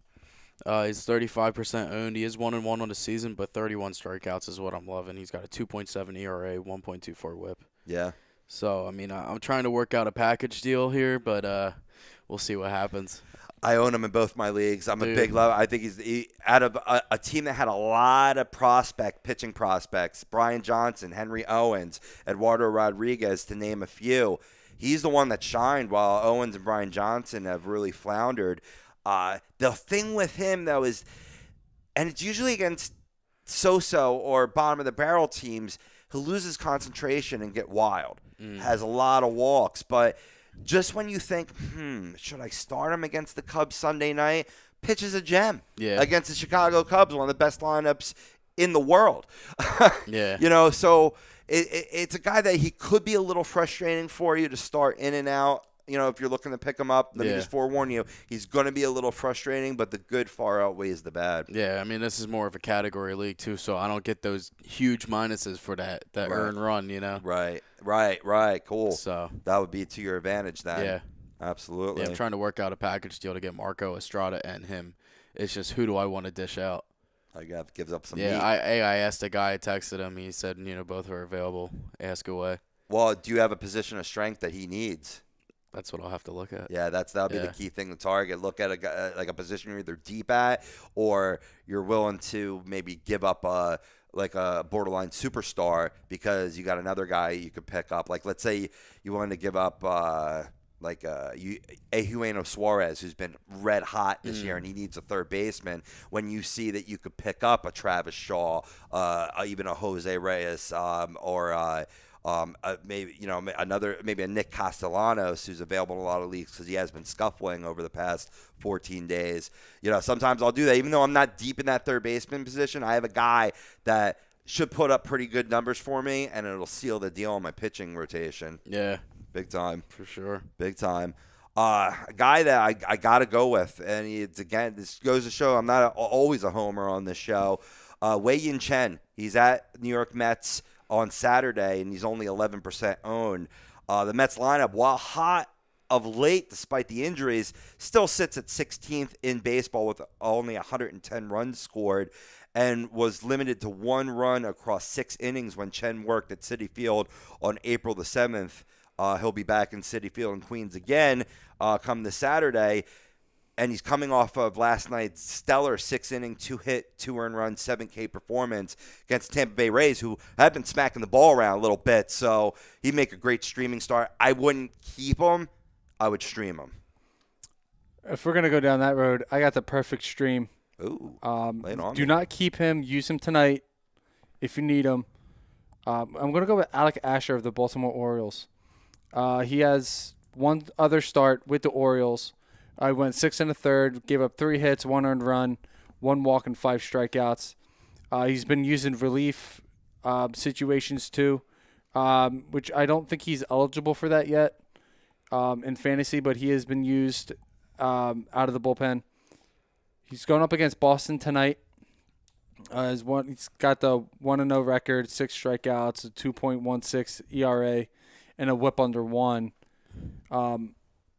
He was a good. He's pitched well in Philadelphia last season, in the second half of the season. Kid's got talent. He's got good stuff. I think he could do a little bit of damage to this Boston lineup, as dangerous as it is.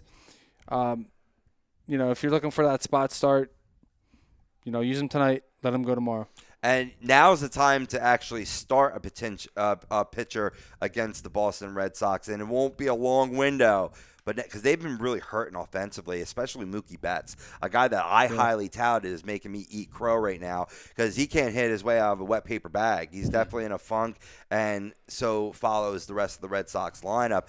You can't expect that to last too much longer, so get in some stream starts when you can against the Bo Sox. Yeah, and I think Alec Asher could be that one stream start that could really take advantage of that lineup. No doubt. Absolutely.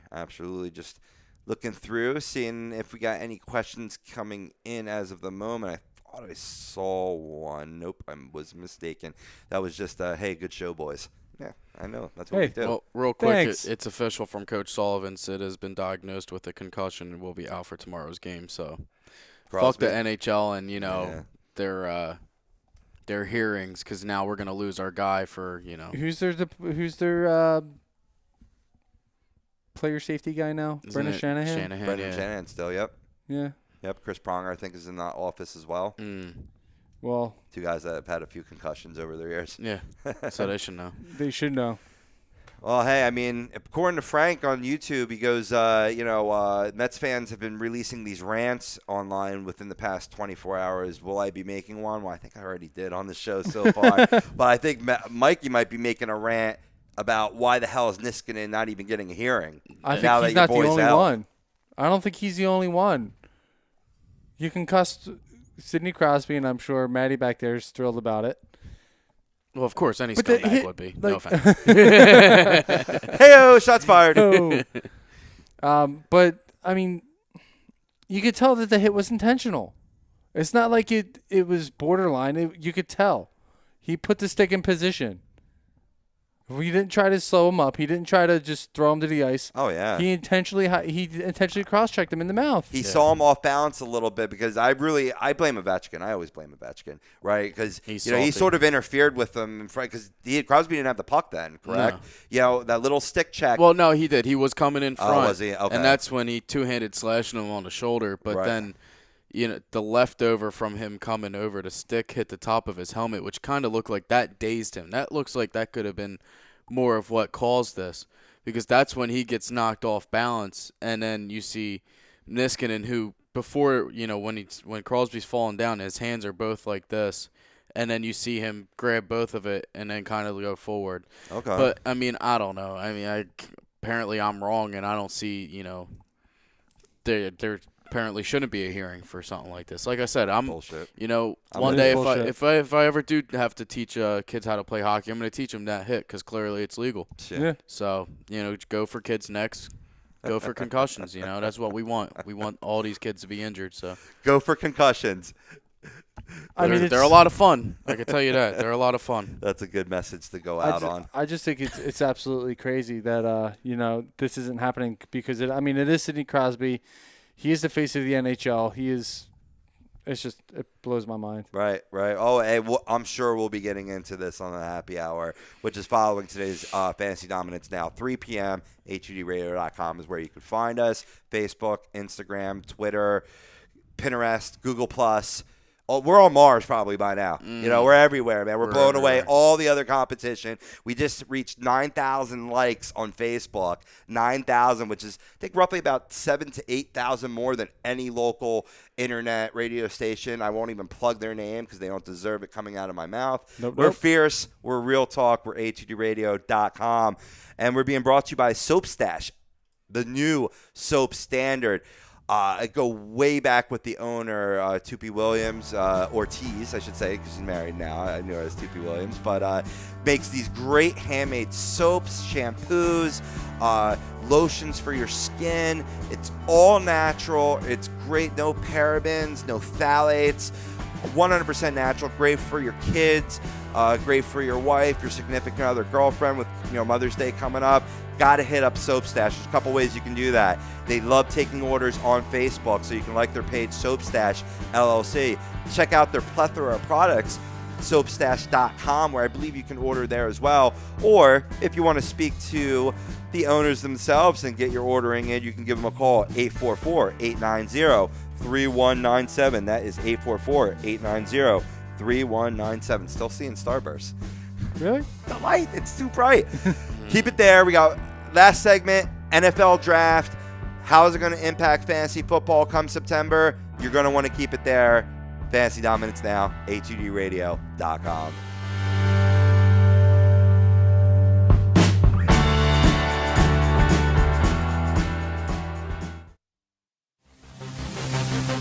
Welcome in to the worldwide leader of what? Real talk, A2Dradio.com.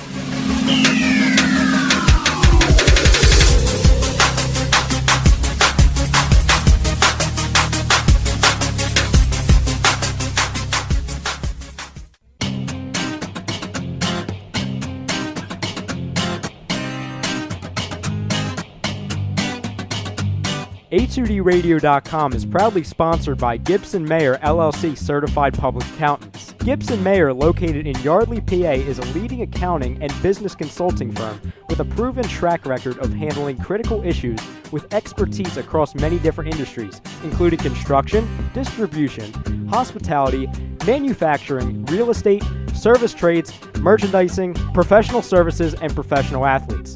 Give them a call at 215-369-3300. That's 215-369-3300. Your initial consultation is always free, and if you tell them that Tom and Mike from AM and the PM sent you, you'll receive 15% off all income tax services completed by February 15th. That's Gibson Mayer LLC Certified Public Accountants, 215-369-3300, or visit them on the web at www.gibsonmayer.com. That's gibsonmayer.com.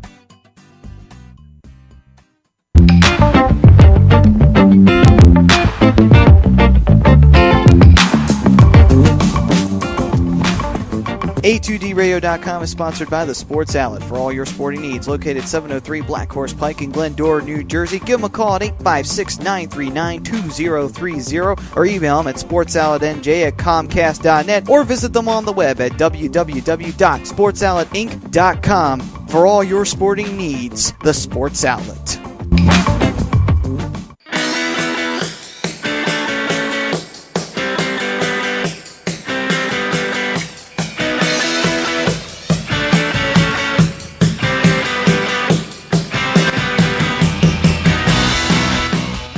Hey, do you need to get your skills in shape? Then contact the Scanzano Sports Center, located at 5 Carnegie Plaza in Cherry Hill, New Jersey. You can give them a call at 856-889-3434 or visit them on the web at www.scanzanosports.com. John Scanzano offers individual, semi-private, and team training lessons in hitting, pitching, catching, outfield, along with turf rentals. The Scanzano Sports Center is equipped with a 31,000 square foot indoor facility, 4 batting cages, and a 4,000 square foot strengthening and conditioning room. So what are you waiting for? Contact the Scanzano Sports Center today.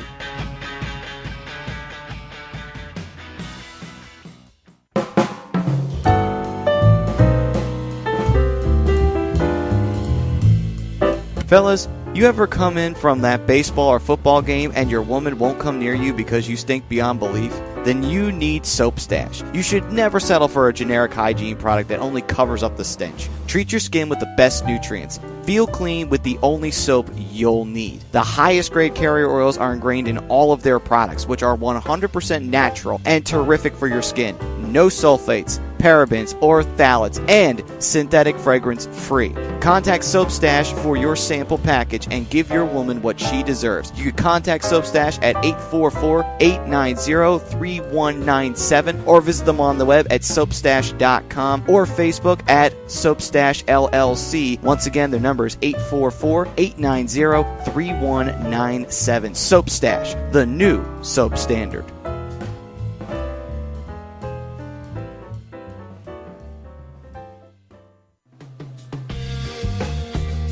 You're listening to Fantasy Dominance Now, only on A2DRadio.com.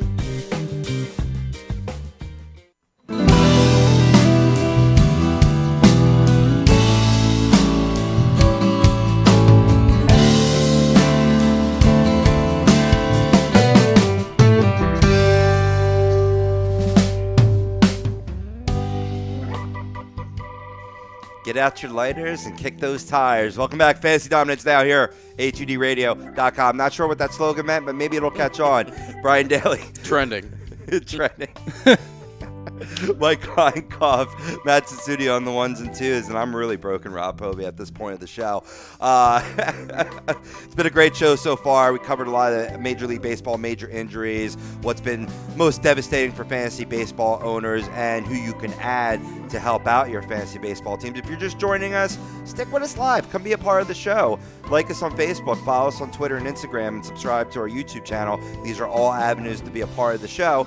And when we're done, you can always rewind back, get to the beginning. That's what's beautiful. Live broadcast plus after-the-fact podcast-like show. Nothing better than what the shows here on A2DRadio.com, which are proudly brought to you by the Sports Outlet. For all your sporting needs, go visit them, 703 Black Horse Pike, Glendora, New Jersey. You can give them a call, 856-939-2030, or look them up online, sportsoutletinc.com. So, boys, you guys enjoy the draft this weekend? Yeah, I did. Well, I enjoyed day one. I didn't get to see day 2 or day 3, but that's fine. I was able to watch most of day 2. That's when I was on my way home, actually, from, being able to enjoy the fan experience in Philly. So it's definitely awesome, I have to say. I mean, wherever it is next year, I'm going. and You're there? And I would love to see it in Philly again. They had everything that you needed. Yeah. Porta potties were clean. Yeah, food was good. I had to get me a cheesesteak in Philly. I mean, why not? I don't care what stand it was. I went and got a cheesesteak. Right. And the biggest thing that they've been talking about is there was no arrest. I didn't see one fight. I mean, obviously people were talking shit to each other. I mean, absolutely. That's just the love of the game. I mean, kudos to the city of Philadelphia and the Eagles fans. I mean, of course, they're belligerent to Cowboys fans. You should be if you're an Eagles fan. There's no doubt about it. But it was all like friendly rivalry stuff. Like you said, no fights going on. They also theorized that there was going to be huge major traffic jams. And from my experience on day 1, which is, got to be the first round's got to probably be the most popular day. Although I think day 2 was better for you to go to in terms of getting the NFL fan experience. They didn't open up shit till like 3:30. That's why we went to the Phillies game. And by then, it was just all about the draft at that point. And we were there doing a job, of course, but But no, I mean, free-flowing traffic. For the most part, people kept it clean. The cleanup's gone too well. The NFL has really found a new spot for the NFL draft. It always taking place in New York. That shit kind of got stale. It's good to have this alternative. Yeah. It's sort of indoor, outdoor type feel. And 250,000 plus people got to enjoy it. Right. Whereas, however many seats are at Radio City get to enjoy it every year. Right. And I'm sure they had just as many seats as they did just in their stadium that they built on the stairs. So, right. I mean, overall, kudos to the city of Philadelphia, something I normally never do. But definitely I got to give it out to him. I mean, it was awesome. I mean, getting to meet a lot of great players, too. I mean, for me, Le'Veon Bell, D'Angelo Williams, Trey Burton, the tight end for the Eagles, and, Eagles, not so much a legend, but, another great player, John Runyon. Right. So, I mean, they were all good guys. It was great to meet them all. My favorite part, I don't know if you were still there, but my favorite part of Day 2 was when Pearson outright trolled. I loved it. No, I was home for that. It was just the greatest. It was like it was a WWE promo, and it was good because he was having fun with the fans. He got louder, the fans got louder. Both represented well or whatnot. I mean, loved it. I'm going to say Pearson won that battle. I was going to say, I think he might have been the winner of the draft. Yeah, he might have been, right? I loved it. Yeah, I didn't stick around for the actual draft. We were mostly just there for the experience. I mean, we were there at 10:30 in the morning in line. Would you go with Kalen? Yeah, cool. And then we ended up leaving just about 6 o'clock or so. So we were there for a good 8 hours. Yeah. I mean, the sun was hot. It was a beautiful day for it. So it was awesome. It was awesome. I did go 0 for 3 in the Hail Mary, but we'll work on that for next year. Out of the draft itself, though, what pick really just surprised you, had your jaw hit the ground? Open question. Oh man, that's tough. But it's not so much jaw dropping. I'm just kind of surprised that they took him. Was the Bears trading up to number 2 and giving up all their picks for Mitchell Trubisky? Yep. That to me was very surprising in this draft. 4 future picks. Yeah, just to trade up one to spot. me, San Francisco won that. And it was a guy they could have gotten at 3. I really feel the 49ers hoodwinked the Bears. Oh, yeah. Their officials said, hey, look, we're taking Mitchell Trubisky at 2. We know that's your guys are looking for a quarterback. Let's talk trade. I think they were getting Solomon Thomas. I think so. I think overall they were going to get Solomon Thomas either way. It's just I was very surprised. I was this is why the city of Chicago really hasn't had a successful football team in their recent years. I mean, they just signed who's it, Glennon for $45 million, and now they're going to pay Mitchell probably another whatever the rookie contract is. It's like $20 million or plus. So they're putting depending on the signing bonus, sure, about $20-some million in their quarterbacks. Makes no sense. I agree. I thought they were going to take Malik Hooker. I really did. I mean, one of the more solidify their defense a little more. Right. But they went for the quarterback, I guess, just to have a guy for now and a guy for the future to learn under. I mean, maybe it'll work out. I do like. I'm going to call him Mitch. Yeah, Mitch. The last name gets a little tongue twisty. Right. Well, Trubisky, yeah, but any football player named Mitchell is a pansy. But and he said no, it's Mitchell, not Mitch. But whatever, I'll call you Mitch. He's a great pro-style quarterback. Put up over 4,000 yards his last year with UNC. Had a great target in Shazier that wound up going to the Cowboys. I think he will be, out of the 3 quarterbacks that went in the first round, I think he has the pedigree to be the most successful. I know I'm going to get some heat for that with Deshaun Watson and even Patrick Mahomes, but I see good things for this kid. I think he's much like Wentz was last year, more befitting of the pro style offense, and only time will tell depending on his playing time. Brian, what was the biggest surprise for you, would you say, in this year's draft? I'm actually looking at round 1 right now to figure that out. Maybe the Chiefs trading up to get Patrick Mahomes. I don't know much about the quarterback or many of these players that came out of college this year, but you have Alex Smith, and I know Andy Reid's got to think about drafting quarterbacks.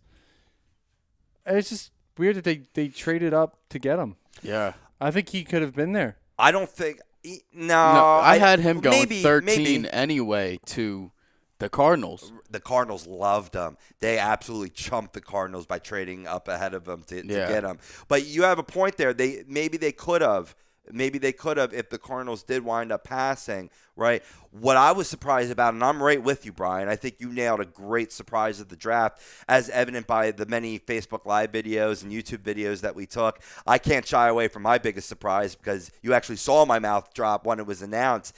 Them trading up, I was convinced they were getting Deshaun Watson. I was absolutely convinced they were getting Deshaun Watson. So was I. I thought that could work really well for the dynamic running attack that they had there in Kansas City. They got a good offensive line. I thought that was a good fit. And when they got Mahomes, I'm like, what? Very surprised. He's a guy, Zach Burr from the Rundown compared him to Jeff George in terms of arm strength, but also compared him to Jeff George in terms of being a head case.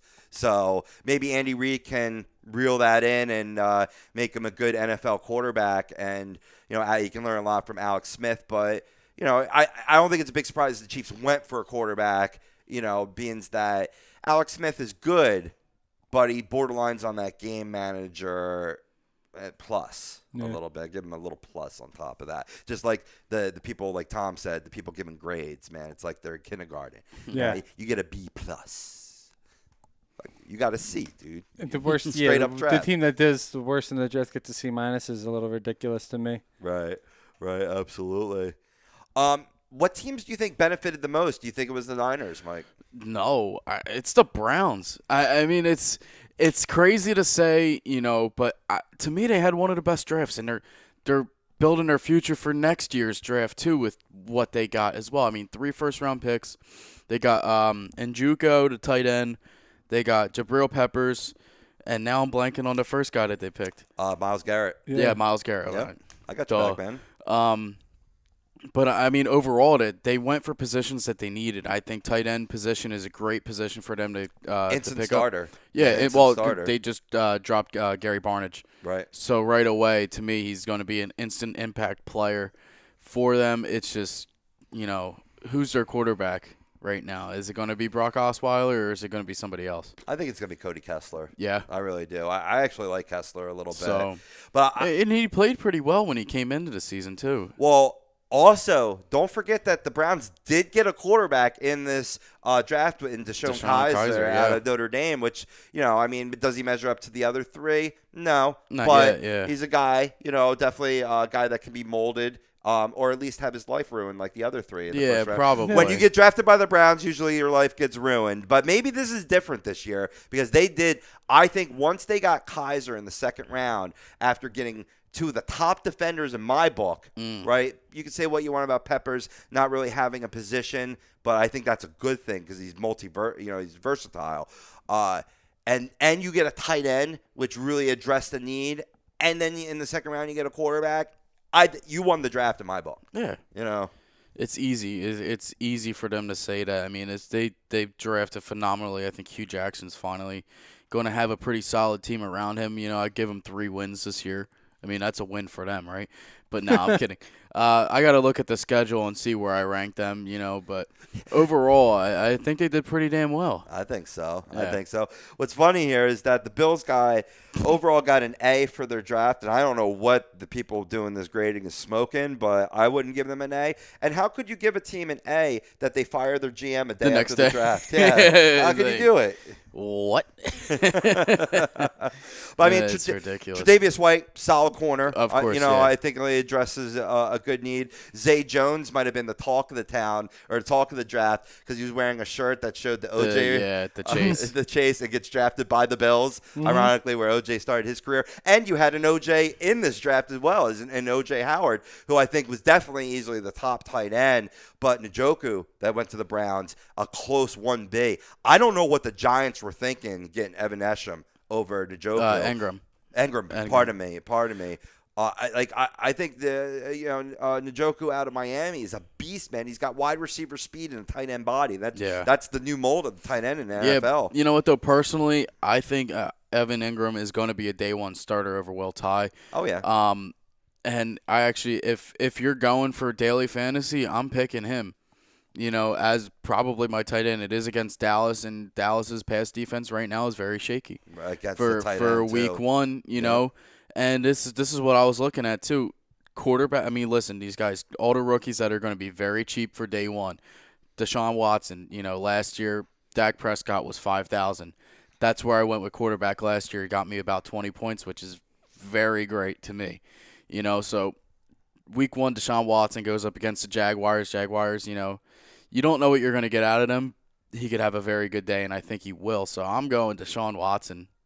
I'm sure he's going to be day one starter for the Texans. So I'm going him there. If you're going to go running back, that's a rookie. Christian McCaffrey. Yep. Week one against the 49ers. If the 49ers run defense stays the way it stays as last year, Right. I mean, Solomon Thomas is definitely going to help that out and the rest of their picks. But, I think him and Cam Newton are going to be a great duo. I really do. I think this is a great fit for Christian McCaffrey. I know, I more have wanted him to fall to Philly because I know that's really who Philly wanted in this draft. Right. But I think personally this is probably his best fit. A guy that's going to be able to get a lot of catches from the backfield, a very read option kind of offense. Oh, absolutely. And this is a guy that he could line up in the backfield. He could be your slot wide receiver. Exactly, too. He runs, I think, out of the combine, he ran the best routes, and that's running back and wide receiver. He really flies open that hip to where he can make that quick jump cut after the catch, which that makes for a good punt and kickoff returner too, which I believe he will be doing for the Panthers. I believe he had a kickoff return and a punt return last year for Stanford. He's just got, I mean, the only detriment to him is his size and speed. Yeah. I believe 5'11", like 210. Around that ballpark, 202, 210. Yeah. Right. Whereas size and durability could be an issue, but if you're so fast, you ain't getting touched anyway, and he's got that breakaway speed. Yeah, definitely. Off the line, he's a little slow. I mean, he ran a 4.48 in his 40-yard dash, which is phenomenal number. On the second attempt, it increased by 0.1 to 5.59 actually, and he had a bad break off the line. And I'm going based by one little thing or whatnot, but I have seen it a little bit in some of the college highlights that I watched.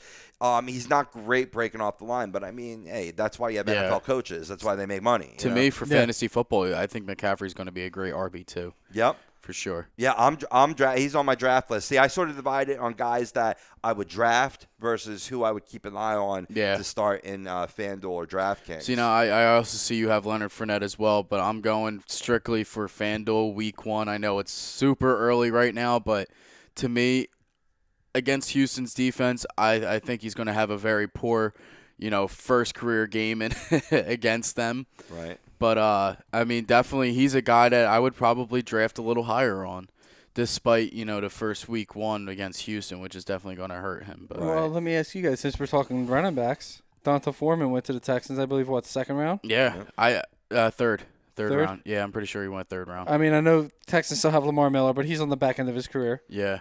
Do you see Foreman at all turning into the starting running back before the season's end? I do, because Lamar Miller has injury history.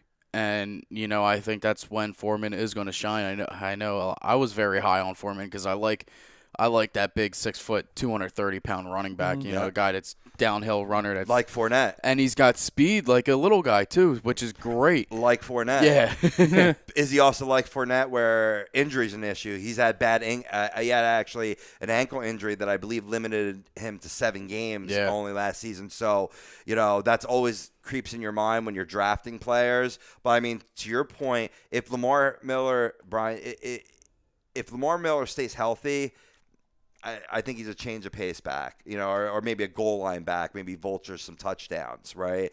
You can't really predict injury, but he would be first in the pecking order, a guy that you could throw in there because I believe he was a 3-year starter, if I'm not mistaken, at least his sophomore and junior year. So, definitely. Yeah, overall, I think eventually throughout the season he will be a starter, like I said, because of Lamar Miller's injury issues and I just see him being a great running back in this league. Yeah, well, don't downplay Lamar Miller. No, I'm not at all. Because, okay. I mean, he's definitely – I would clearly draft him over Foreman. Sure. Definitely. I mean, I think Lamar Miller is still a good RB1. Sure. Agreed.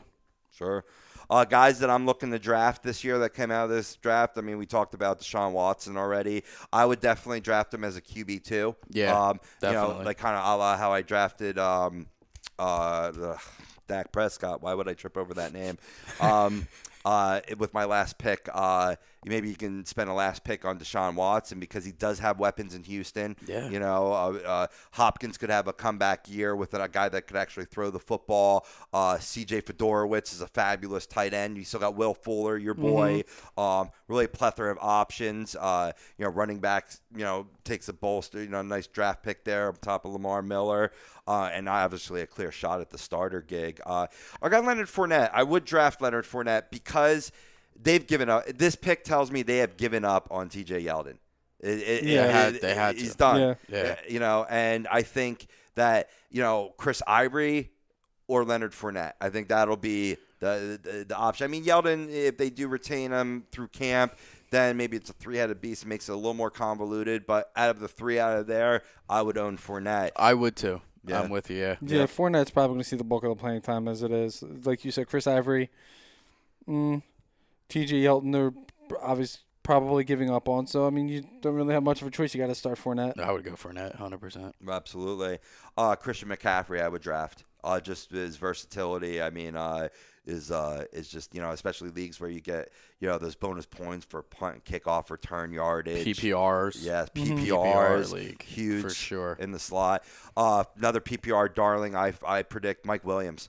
Mike Williams drafted by the Chargers. Yeah. Great pick. Definitely has a challenge week 1 against 7. the Broncos. But overall, I think Mike Williams, he's going to be a stud, dude. It's 6'4" wide receiver. It's like a Randy Moss comparison. You studied that NFL schedule, man. You got it on lockdown. That's why he's our NFL expert analyst. I was looking at it before the show, and I had to see because, like I said, I focus a lot on the Fanduel and DraftKings perspective. And, like I said, he's got a tough division to play in, where a lot of teams are great with pass defense. But then again, you have Philip Rivers, who is one of the best, quarterbacks in the past couple of years for fantasy. Right. So he needs that wide receiver. I think Mike Williams is it because Keenan Allen, what more of a career will he have with all of his injuries? With all of his injuries, if you start off with him healthy, though, I don't think that hurts Mike Williams' value. No. I think that actually heightens his value because you have that legitimate target on the opposite side. Which is going to open him. Right, exactly. And then, of course, certainly Keenan Allen goes down, automatic number 1 wide receiver. Yeah, so, I mean, definitely a guy that I would actually draft a few rounds higher than the standard rookie wide receiver. I would actually draft the aforementioned David Njoku over O.J. Howard. I think, like we said, he's an immediate starter. I liked what I saw from Miami, wide receiver skills and a tight end body. Now, don't get me wrong, I ain't hating you if you're drafting O.J. Howard. I just think he's going to be more of a good DFS, FanDuel, or DraftKings play because I don't know. They have Cameron Brate. Yeah, I was gonna say, I wanted to bring him up because I guess they ain't going to make football Brate again with him. So, I mean, the talk is they're going to run a 2 tight end set, and we saw with Gronk and Aaron Hernandez. Not yet. Michael Bennett. Yeah. Martellus Bennett. You saw how both were successful starters in fantasy football. Maybe Bennett was getting more of the touchdown looks. Gronk was getting the big yardage. Maybe if they try to mimic that same thing, they could work out great. It could work out great, but I want to see how they're going to do it for us. Are they going to have OJ, not that Brate's old, but learn from him some NFL experience and take over. But for now, I'd keep him on my DFS list. I got Mitchell Trubisky on my DFS list, depending on the matchup. I think when he takes over for Mike Glennon, which will happen. Yeah, my number 1 wide receiver for week 1 though has got to be Corey Davis of the Titans. Wide receiver position. He is going up against the Oakland Raiders, soon to be Las Vegas Raiders in a couple years, but. Oakland, they did draft Garyon Conley, who is going through the issues. I did just get an update about 2 minutes ago saying that the NFL won't charge him with anything. Okay. I think more than likely this is just going to be a felonious assault, just like any other. Well, not any other, but most of them have been. But overall, I think, the weakest part of the Oakland Raiders defense is their pass defense. And, I just think Corey Davis is going to have a great game against them. Right. I think he's a good week 1 starter, too. Well said. Well said. Keep your eye on Dalvin Cook, too, Minnesota Vikings, all you DFS players. Starter. Right? Over Latavius Murray. Absolutely. Starter. Yeah. Absolutely. We asked you on Twitter, what is the more devastating injury for fantasy baseball players? Syndergaard, Eaton, Bumgarner, or other? Right now, with 62% of the vote, you're going with Thor, Noah Syndergaard. I like where your head's at. 22 hours left to vote, so love to see what the final results will be of this poll, which is being brought to you by the BMW of Atlantic City dealership. They challenge its sales team, and they must sell 100 vehicles, which means you save. If you want the ultimate driving experience, go to BMW of Atlantic City dealership. Easy to get 2 minutes off of exit 37 on the Garden State Parkway. Check them out online at bmwatlanticcity.com. For Brian Daly, Mike Kleinkoff, Matt Tensudi on the ones and twos. I'm Rob Povia. We'll be right back here at 3 o'clock for the Hockey Happy Hour, only on a2dradio.com.